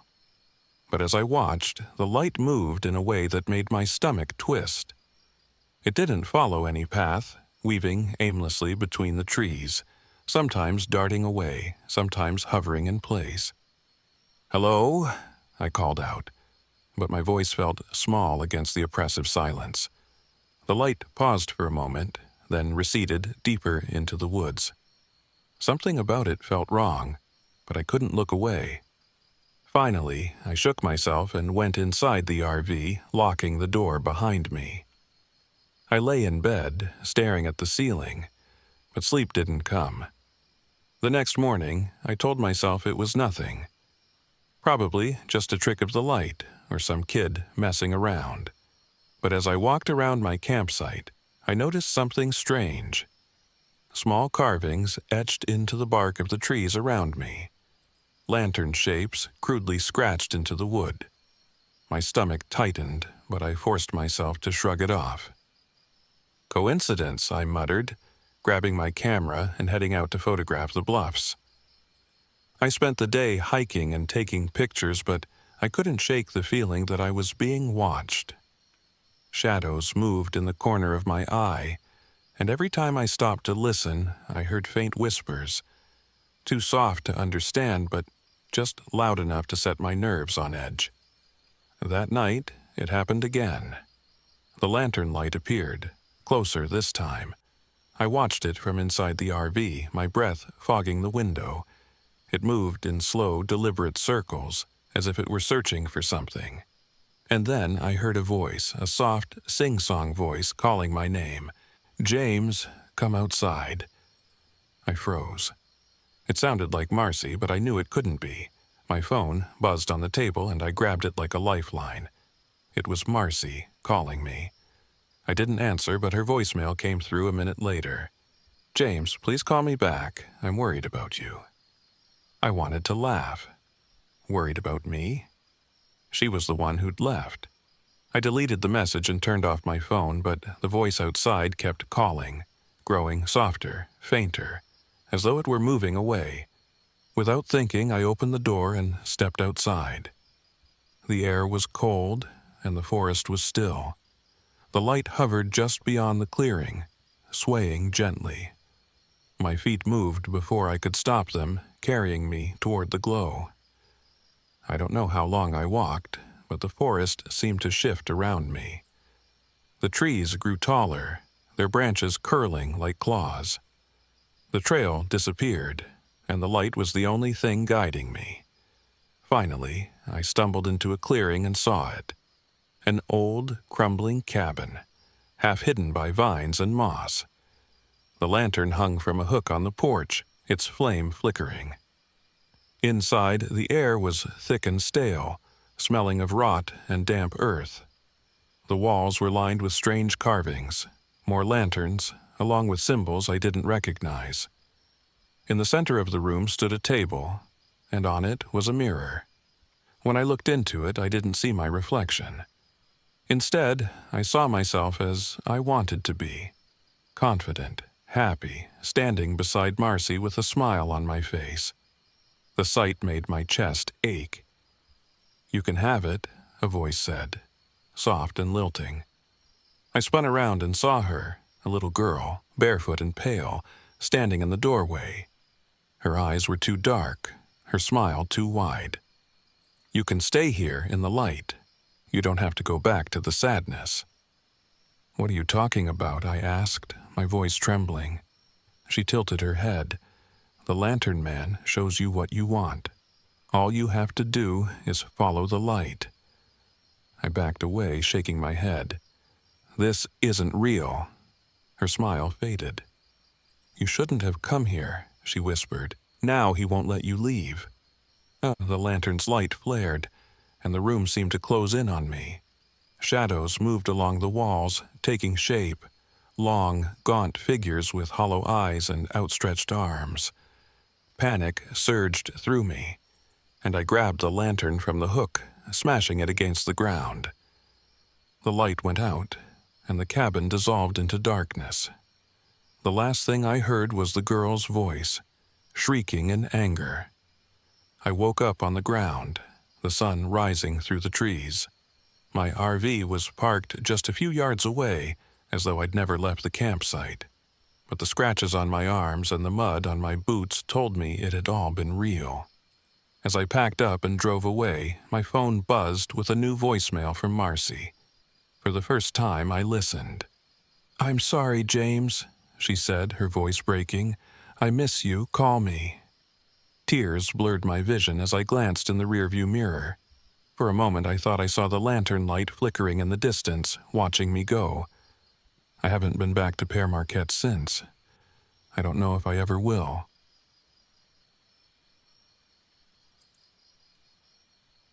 My name is Claire Hammond, and I'm 39 years old. I've spent most of my adult life chasing rocks. As a geology professor, rocks are my passion, my obsession, and some might say my crutch. After my brother died in a hiking accident years ago, the structured certainty of science became my way to cope. I thought I understood the world, what it's made of, how it changes. But last spring, my trip to Garden of the Gods in Shawnee National Forest shook that certainty to its core. It was supposed to be a peaceful weekend. I'd planned to study the erosion patterns on the famous rock formations and maybe grab some photos for my lectures. Driving into the park in my RV, I felt a flicker of something close to hope. The trees were budding with green, and the sandstone towers rose like sentinels in the distance. I pulled into a small campsite surrounded by forest, the air crisp and quiet. I was alone, just the way I liked it. After setting up, I double-checked my gear, camera, rock hammer, sample bags, the perfect tools for a perfect weekend. That's when I saw him. A park ranger, sitting on a bench near the trailhead. He was in his 40s, maybe, with a weathered face and a kind of cautious demeanor that made him seem like he belonged to the forest. "Morning," he said, tipping his hat. "You camping alone?" "Yep," I replied, hoisting my backpack. "I'll just be on the trails, nothing too adventurous." He nodded, but didn't move. "Don't go wandering off," he said, his voice unusually firm. "This place has a way of making folks forget themselves." "Is that a warning?" I asked, half smiling. "Just friendly advice," he said. "And if you see any rocks arranged in circles, leave them be. Don't disturb what you don't understand." I laughed it off, but his words lingered in the back of my mind as I headed down the trail. The first day was uneventful. I explored the Camel Rock Formation and a few others, snapping photos and taking notes. The rock patterns were fascinating, their layers like pages of a story millions of years in the making. But as the sun dipped lower, I noticed something strange. Small spirals and circles of stones arranged along the trail. They looked deliberate, as if someone had carefully placed each one. I crouched down to inspect them, running my fingers over the smooth surfaces. Who would take the time to do this? Other hikers? Artists? That night, back at the RV, I couldn't stop thinking about the stones. As I lay in bed, the forest seemed too quiet, as if the trees were holding their breath. Then came the whispers. At first, I thought it was the wind, a soft, low murmur, but the sound grew clearer, words forming just beyond the edge of understanding. I froze, my heart pounding. "Who's there?" I called out. my voice trembling. The whispers stopped, replaced by a faint rustling outside. I grabbed a flashlight and stepped into the cool night air. The beam of light cut through the darkness, revealing nothing but trees and shadows. Still, I couldn't shake the feeling that I wasn't alone. The next morning, I found something new outside the RV. Another circle of stones, larger this time, arranged just a few feet from my door. My pulse quickened as I stepped closer. It wasn't just random. The stones formed a spiral leading toward the forest. I followed the pattern for a while, telling myself it was just a coincidence, a prank, maybe. That's when I met Mara. She was young, maybe 20, with wild eyes and tangled hair. She was sitting on a rock near the trail, her arms wrapped around her knees. "Are you okay?" I asked, hesitating. She looked up at me, her face pale. "You shouldn't be here," she said softly. "Excuse me." They don't like it when people stay too long. Her words sent a chill down my spine. Who doesn't like it? "The stones," she whispered. "They watch. They wait. And if you're not careful—" She trailed off, her eyes darting to the trees. Before I could ask anything else, she stood and walked away, disappearing into the forest. That night, the whispers returned, louder this time. They seemed to seep through the walls of the RV surrounding me. I sat in the dark, gripping the flashlight, my breath shallow. Then came the vibrations. At first, it was subtle, like a low hum beneath the earth. But soon the ground shook and I heard a deep, groaning sound, as if the rocks themselves were shifting. When I stepped outside, I saw them. The rock formations I'd admired earlier were different, subtly, impossibly different. One of the towers leaned slightly, its edges sharper, like jagged teeth.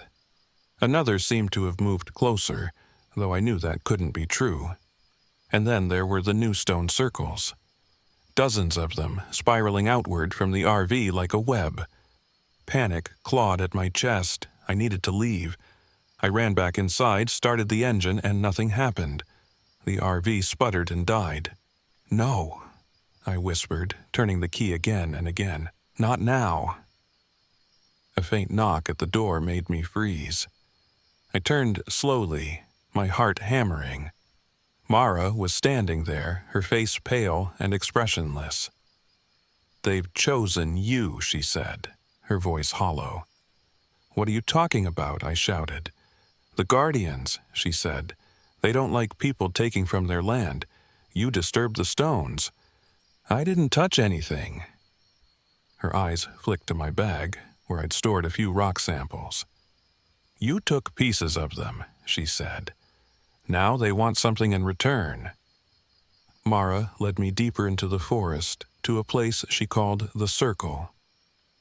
The air grew colder as we walked, the trees pressing closer together. Finally, we arrived at a clearing, where a massive stone stood in the center, covered in carvings. The spirals, the circles, they were everywhere. "This is their heart," Mara said. "The only way to appease them is to give something back." "What do they want?" I asked, my voice shaking. "A piece of you," she said, her gaze heavy. I thought of the samples in my bag, the small pieces of sandstone I'd taken. Was that all they wanted? Desperate, I pulled them out, placing them on the stone. The ground trembled, the whispers rising to a deafening roar. The spirals seemed to glow, their light pulsing like a heartbeat. "It's not enough," Mara said, stepping back. "What do you mean?" "They need something that matters to you," she said. "A part of who you are." My hands trembled as I pulled out my research journal, the one I'd kept for years. It held everything: notes, sketches, memories of my brother. The thought of losing it felt like losing him all over again. But the whispers grew louder, the stones trembling. I placed the journal on the rock, tears streaming down my face. The light flared, blinding me. When it faded, the stones were still, the forest silent. Mara was gone. I stumbled back to the RV, exhausted and broken. The engine roared to life on the first try, and I drove away without looking back.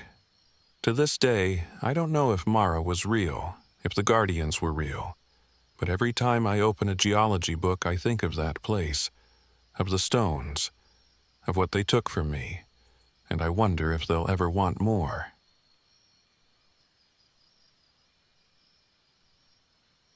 My name is Amanda Fisher, and I was 30 years old when it happened.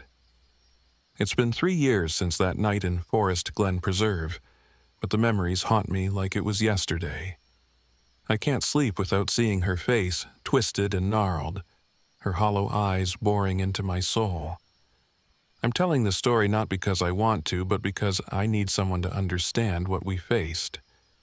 It started as a simple idea, a weekend RV trip to reconnect with my friends and my younger sister. I thought it would be fun, an escape from the constant noise of the city. Forest Glen Preserve seemed perfect, quiet, secluded, and with a reputation for rich history. Mia, my 28-year-old sister, was thrilled. She'd been itching to visit the preserve for her history blog. Kyle, my boyfriend, was less interested in history and more into proving he could brave the wilderness. Then there were our friends. David, the jokester who never took anything seriously, and Sophie, a yoga instructor who was deeply in tune with spiritual energy. It was late September, and the air had a crispness that hinted at the coming winter. We piled into Kyle's RV on a Friday morning, brimming with excitement. The drive to the preserve was uneventful, and by mid-afternoon we were parked at a clearing deep within the forest. The trees were tall and dense, their branches forming a canopy that blocked most of the sunlight. It felt heavy, like the air was pressing against my chest. I chalked it up to nerves. From the start, things didn't go as planned. Our GPS cut out, leaving us to navigate the winding dirt roads on instinct alone. When we finally found a spot to park, the RV got stuck in a patch of soft mud.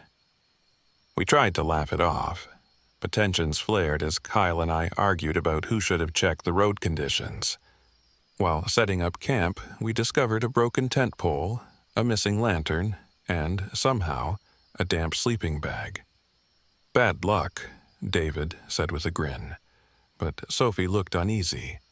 "It's more than that," she murmured. "The energy here is off." Kyle rolled his eyes and went to gather firewood. Later, Mia found something strange. She had wandered off to explore and returned clutching a rusted iron key. "Look at this," she said, holding it up for us to see. "I found it near an old trailhead. Maybe it's from the 1800s. Her excitement was contagious, but Sophie frowned. "Put it back," she said. "You shouldn't take things like that." Mia ignored her. I didn't press the issue. I wasn't about to ruin her fun. By dusk, we had a decent fire going, and the group started to relax. That's when Mia brought up the cabin. "I saw an old cabin down the trail," she said. "It's amazing, totally abandoned, but it looks like something out of a history book. We should check it out tomorrow." Kyle smirked. "Why wait? Let's go now." I hesitated. The idea of wandering through the woods at night didn't sit well with me, but before I could object, everyone was grabbing flashlights. The trail was narrow and overgrown, the branches clawing at our clothes as we walked. The deeper we went, the quieter it got. No wind, no rustling leaves, just the crunch of our boots on the dirt. We found the cabin tucked into a small clearing, its roof sagging under years of decay. The door creaked open at the slightest touch, revealing a single room filled with dust and shadows. Inside were pentagrams etched into the floorboards, jars of herbs and bones lining the shelves, and a diary with brittle, yellowed pages. The air felt suffocating, heavy with the scent of rot and something sweet, like decayed flowers. "Creepy," David said, though he was grinning. Sophie, on the other hand, looked like she was about to faint. "We need to leave," she said, her voice trembling. "This place isn't safe." Kyle laughed. "Relax. It's just an old witch's house. What's the worst that could happen?" That night, strange things began. It started with the fire. One moment it was roaring, the next it was gone, snuffed out as if by an unseen hand. We relit it, but the flames flickered unnaturally, casting shadows that seemed to move on their own. Then came the whispers. Faint at first, like the wind brushing through the trees, but they grew louder, forming words we couldn't quite make out. "Probably just animals," Kyle said, though his voice lacked its usual confidence. In the early hours of the morning, Sophie woke us with a scream. She'd had a dream, or so she said, of being in the cabin, chanting in a language she didn't know.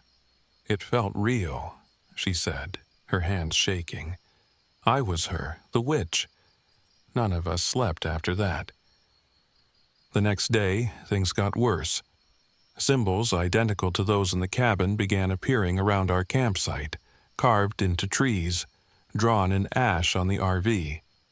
Mia swore she saw a shadowy figure watching us from the woods, but when we investigated, there was nothing there. Sophie's behavior grew increasingly strange.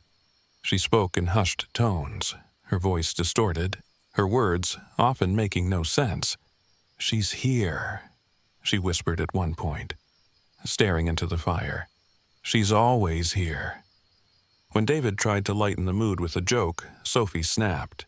"You don't understand," she shouted, her voice deeper than it should have been. "You'll all pay for what you've done." That evening, Mia took the diary from the cabin and began studying it. Though the language was unfamiliar, she pieced together enough to understand the gist. The witch had been falsely accused of practicing dark magic and executed by the townspeople. Her spirit lingered, fueled by her anger and the trespassers who disturbed her resting place. "She wants her key back," Mia said, "and she wants atonement." Before we could act, the witch struck.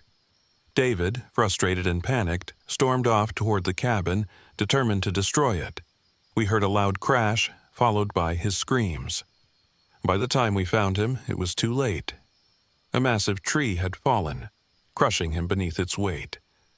The symbols on its bark glowed faintly in the dark. Desperate, we turned to the diary for answers. It described a ritual that could appease the witch, but it required someone to place the key on her altar and speak an incantation. "It'll be dangerous," Mia said. "She won't let us finish without a fight." "I'll do it," I said, my voice steadier than I felt. I couldn't let anyone else die because of my mistake. Armed with the key and the incantation, we returned to the cabin. The air was electric, charged with an unnatural energy. Shadows writhed along the walls, and the whispers grew louder, forming words in a guttural, alien tongue. As I approached the altar, the witch appeared. She was horrifying, gaunt and twisted, her eyes black pits, her skin cracked and oozing. She lunged at me, her fingers clawing at my throat. Kyle intervened, tackling her specter and buying me enough time to place the key and speak the words. The witch let out a piercing scream, her form dissolving into ash. The air grew still, and the oppressive weight lifted, but the cost was steep. Kyle lay motionless on the cabin floor, his neck twisted at an unnatural angle. Mia, Sophie, and I stumbled back to the RV in silence. None of us spoke as we drove away, leaving behind the cursed preserve and the friends we'd lost. Even now, I can't shake the feeling that she's still watching, waiting for someone else to disturb her rest. So, if you ever find yourself in Forest Glen Preserve, take my advice. Respect the land and never, ever pick up what isn't yours.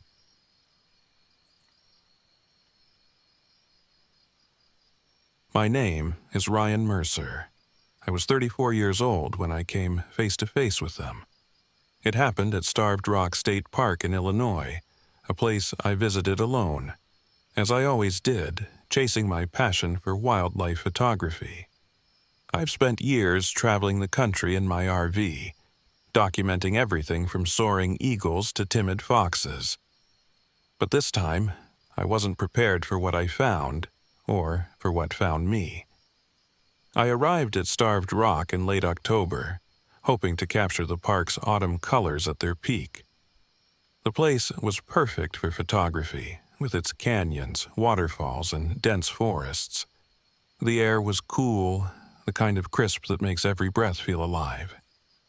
But that first night, as I parked my RV in a secluded corner of the park, I couldn't shake the uneasiness creeping in. It felt like the woods were watching me. The first day went well enough. I hiked along the main trails, snapping photos of golden leaves and distant deer. By mid-afternoon, I found myself on a lesser-used trail leading to the far side of the park. It was quieter there, eerily so. No birds called, no squirrels darted across the path. Even the wind seemed to avoid that part of the forest. That's when I noticed it. A deer standing motionless about 30 yards ahead, its eyes locked on me, unblinking. I raised my camera and snapped a photo. When I lowered the lens, it was gone. No rustle, no sound, just an empty trail. I laughed nervously, chalking it up to my imagination. But my camera wasn't so quick to let it go. When I reviewed the photo, I saw something odd. A faint, shadowy figure standing among the trees behind where the deer had been. It was tall and thin, with limbs that seemed to stretch unnaturally long. I blinked hard, convinced it was just a trick of the light. Still, I packed up for the day and returned to my RV, eager to shake the unease. The next morning, I ran into an old man on one of the trails. He looked like he belonged there. Worn hiking boots, a weathered pack slung over his shoulders. We exchanged pleasantries, but as I mentioned my plans to explore some of the park's lesser-known areas, his expression darkened. "Careful where you wander," he said, his voice low. "Some parts of this park aren't meant for visitors. Once they see you, they don't forget." "Who's they?" I asked, half amused. "The Watchers," he said simply, before tipping his hat and walking away. I laughed it off, but his words clung to me like a shadow. That night, the strange events began in earnest. I was reviewing my photos by the dim glow of my RV's overhead light when I heard the first sound. A soft tapping on the window. Tap, tap, tap. It was too deliberate to be the wind. I froze, my breath catching in my throat. Slowly, I turned off the light and crept toward the window. Outside, the forest was pitch black. I couldn't see a thing, but the tapping continued. Finally, I mustered the courage to fling open the door, shining my flashlight into the darkness. Nothing. Just the empty woods staring back at me. The next day, I decided to hike to one of the park's canyons, determined to shake off the fear from the night before. The air was damp from a storm that had rolled in overnight, and the trail was slick with mud. Halfway there, I stumbled, literally, over something buried in the dirt. It was an old leather journal, its cover cracked and warped from years of exposure. Curious, I tucked it into my bag and continued on my way. Later, back at the RV, I examined the journal. Its pages were filled with frantic handwriting, detailing the experiences of a hiker who had visited Starved Rock decades ago. They wrote of silent figures that watched from the trees, following their every move. The final entry read, "They don't stop, they never stop." The words sent a chill down my spine. I told myself it was just a story, a piece of fiction left behind by someone with too much imagination. But deep down, I wasn't so sure. That evening, I ventured out for one last hike before sunset, hoping to distract myself. The forest was even quieter than before, as if holding its breath. As I rounded a bend, I saw them. 3 figures stood among the trees, their shapes barely discernible in the fading light. They were impossibly tall and thin, their limbs bending in ways that defied anatomy. Their faces, or lack thereof, were smooth and featureless, like blank canvases. I froze, my heart pounding in my chest. They didn't move, didn't speak, they just stood there, watching. Slowly, I backed away, my camera trembling in my hands. When I finally worked up the nerve to look again, they were gone. That night, the tapping returned. Louder this time, more insistent. It came from every side of the RV, surrounding me. The windows rattled, and the air inside grew suffocatingly heavy. I grabbed my camera, hoping to capture something, anything that could explain what was happening. But the photos only deepened my fear. The watchers were there, their glowing eyes peering through the windows. Panicked, I jumped into the driver's seat and tried to start the RV. The engine sputtered but refused to turn over. I was trapped. The whispers began then, faint and indistinct, like voices carried on the wind. They called my name over and over. "Ryan! Ryan!" Desperate for answers, I fled into the woods, clutching the journal. It was madness, but I couldn't sit idle. The watchers followed, their movements unnaturally quick and silent. No matter how far I ran, they were always just behind me. Eventually, I stumbled into a clearing. At its center was an ancient stone altar, covered in moss and surrounded by bones. Animal, human, I couldn't tell. Symbols made of sticks and stones formed a circle around it. The journal's final entry flashed through my mind. Leave something behind, something that matters. I knew what I had to do. With shaking hands, I placed my camera, my most prized possession, the tool that defined me, on the altar. The watchers stood at the edge of the clearing, their glowing eyes fixed on me. I spoke aloud, though my voice quivered. "Take this, let me go." For a moment, nothing happened. Then the air shifted. The oppressive weight lifted, and the watchers began to fade, their forms dissolving into the shadows. By the time I returned to my RV, the engine started without issue. I drove away, not daring to look back. Weeks later, I developed the last photos from that trip. Every image was corrupted, filled with dark blurs and streaks of light. And in every frame the watchers loomed in the background, their blank faces a haunting reminder. I haven't returned to Starved Rock since. I've left behind wildlife photography altogether. But even now, in the quiet moments, I feel their presence, watching, waiting. If you ever visit Starved Rock, remember this: some things in the forest are best left unseen.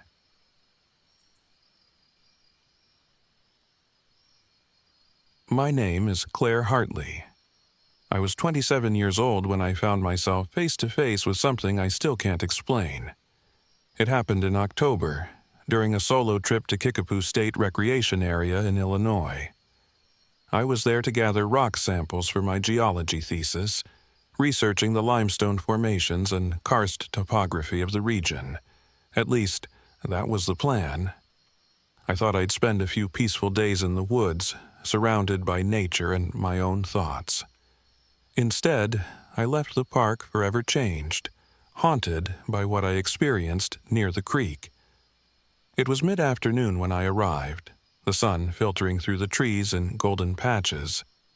Kickapoo was quieter than I expected, with only a handful of cars in the parking lot. That suited me fine. I wasn't here for company. I parked my RV at a campsite near a creek, unloaded my gear, and mapped out my plan for the next few days. I had read about the abandoned mine shafts and sinkholes in the area and couldn't wait to explore. The creek murmured softly a few yards from my sight. a soothing sound against the backdrop of rustling leaves. As I set up my equipment, I noticed how clear the water was, reflecting the trees like a mirror. It felt still. Too still, perhaps, but I brushed off the thought. I was here to work, not to let my imagination run wild. The trouble started on my first hike. I had planned to follow the creek downstream to collect sediment samples. My GPS, reliable to a fault, began acting up, showing my position as a blinking dot in the middle of nowhere. Annoyed, I switched to my compass, but the needle spun aimlessly, refusing to settle. I shrugged it off, figuring the equipment might be faulty. The trail was overgrown, branches snagging at my jacket and boots sinking into damp earth. As I navigated a particularly tricky section, I noticed something odd. A pair of children's shoes, neatly placed on a flat rock. They were clean, their laces tied, as if someone had just taken them off. There was no one else around. I snapped a photo for curiosity's sake and moved on, but the uneasiness lingered. By the time I returned to the RV that evening, my thoughts were racing. I told myself it was just strange coincidence, forgotten belongings left by careless campers. But the image of those shoes haunted me as I tried to fall asleep. That night, I woke to the sound of laughter. It was faint, drifting through the air like the echo of a memory. It reminded me of children playing, but there was something off about it. An unnatural echo, as though the sound was bouncing back and forth between the trees. I sat up, straining to listen. The laughter grew louder, more insistent, and seemed to come from the direction of the creek. Against my better judgment, I grabbed a flashlight and stepped outside. The night was cold and damp, the air heavy with the smell of wet leaves. I followed the sound, my boots crunching on the gravel path. As I approached the creek, the laughter stopped abruptly, leaving an eerie silence in its wake. That's when I saw the symbols. Carved into the rocks lining the creek were spirals and intricate patterns, their edges freshly scored into the stone. The sight made my stomach turn. I ran my fingers over the grooves, trying to make sense of them, but I couldn't shake the feeling that they were meant to be a warning. The next day, I met James, an older park ranger who'd been patrolling the area. He was tall and broad-shouldered, with a face weathered by years in the sun. I flagged him down as he passed my sight, eager to share what I'd seen. "Those carvings by the creek," I began. "Do you know anything about them?" His expression darkened instantly. "You don't want to mess around near that creek," he said. "People disappear down there." "Disappear?" I repeated, incredulous. James hesitated, then sighed. "There's an old story about this place," he said. "They call it the River Wraith. A child drowned here a long time ago. Folks say its spirit never left. It lures people to the water with laughter or cries for help, then pulls them under." I laughed nervously, trying to hide how his words unsettled me. "That's just a legend, though, right?" "Legends come from somewhere," he replied, fixing me with a stern look. "Take my advice. Camp somewhere else." That evening, I decided to stay near the RV, still shaken by the ranger's story. I busied myself cataloging rock samples and reviewing photos. But as the sun dipped below the horizon, I couldn't ignore the growing tension in the air. The forest seemed to close in, its shadows longer and darker than before. When I glanced toward the creek, I saw it. A child stood in the water, no more than 8 or 9 years old. Their clothes were soaked, clinging to their thin frame, and their pale face was framed by dripping, matted hair. They were staring at me, their hollow eyes locked on mine. "Are you okay?" I called, my voice trembling. The child didn't answer. Instead, they raised a hand and beckoned me forward, their movements slow and deliberate. My legs felt like lead, but I took a step closer, then another. A voice in the back of my mind screamed at me to stop, but I couldn't. It was as if the child's gaze had rooted me to the spot. Suddenly, they smiled. It wasn't a child's smile. It was too wide, too sharp. My blood turned cold as I realized their feet weren't touching the creek bed. They were floating. I stumbled back, breaking their hold on me, and sprinted to the RV. I spent the next few hours poring over a water-damage journal I had found earlier near the creek.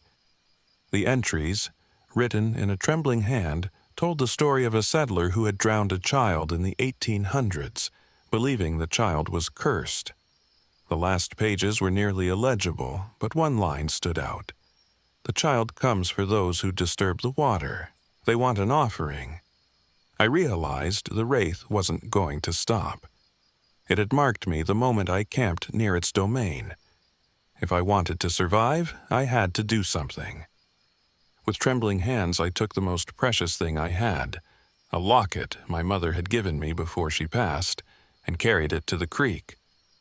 The forest was deathly silent as I approached, the air thick with anticipation.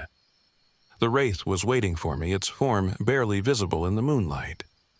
It stood motionless in the water, watching as I stepped to the edge of the creek. "I'm sorry," I whispered, holding the locket high. "Take this. Let me go." I threw the locket into the water. It sank slowly, the ripples spreading outward like a heartbeat. The wraith tilted its head, as if considering my offering, then vanished into the depths without a sound. The oppressive atmosphere lifted almost immediately, the forest coming alive with the sounds of night. I hurried back to the RV, refusing to look over my shoulder. The next morning, I packed up and left Kickapoo without a second thought. My samples were forgotten, my work unfinished. I didn't care. All I wanted was to get as far from that place as possible. I've told myself it's over, but deep down I know the wraith still lingers in those waters, waiting for the next traveler to cross its path. If you ever find yourself near Kickapoo Creek, remember this.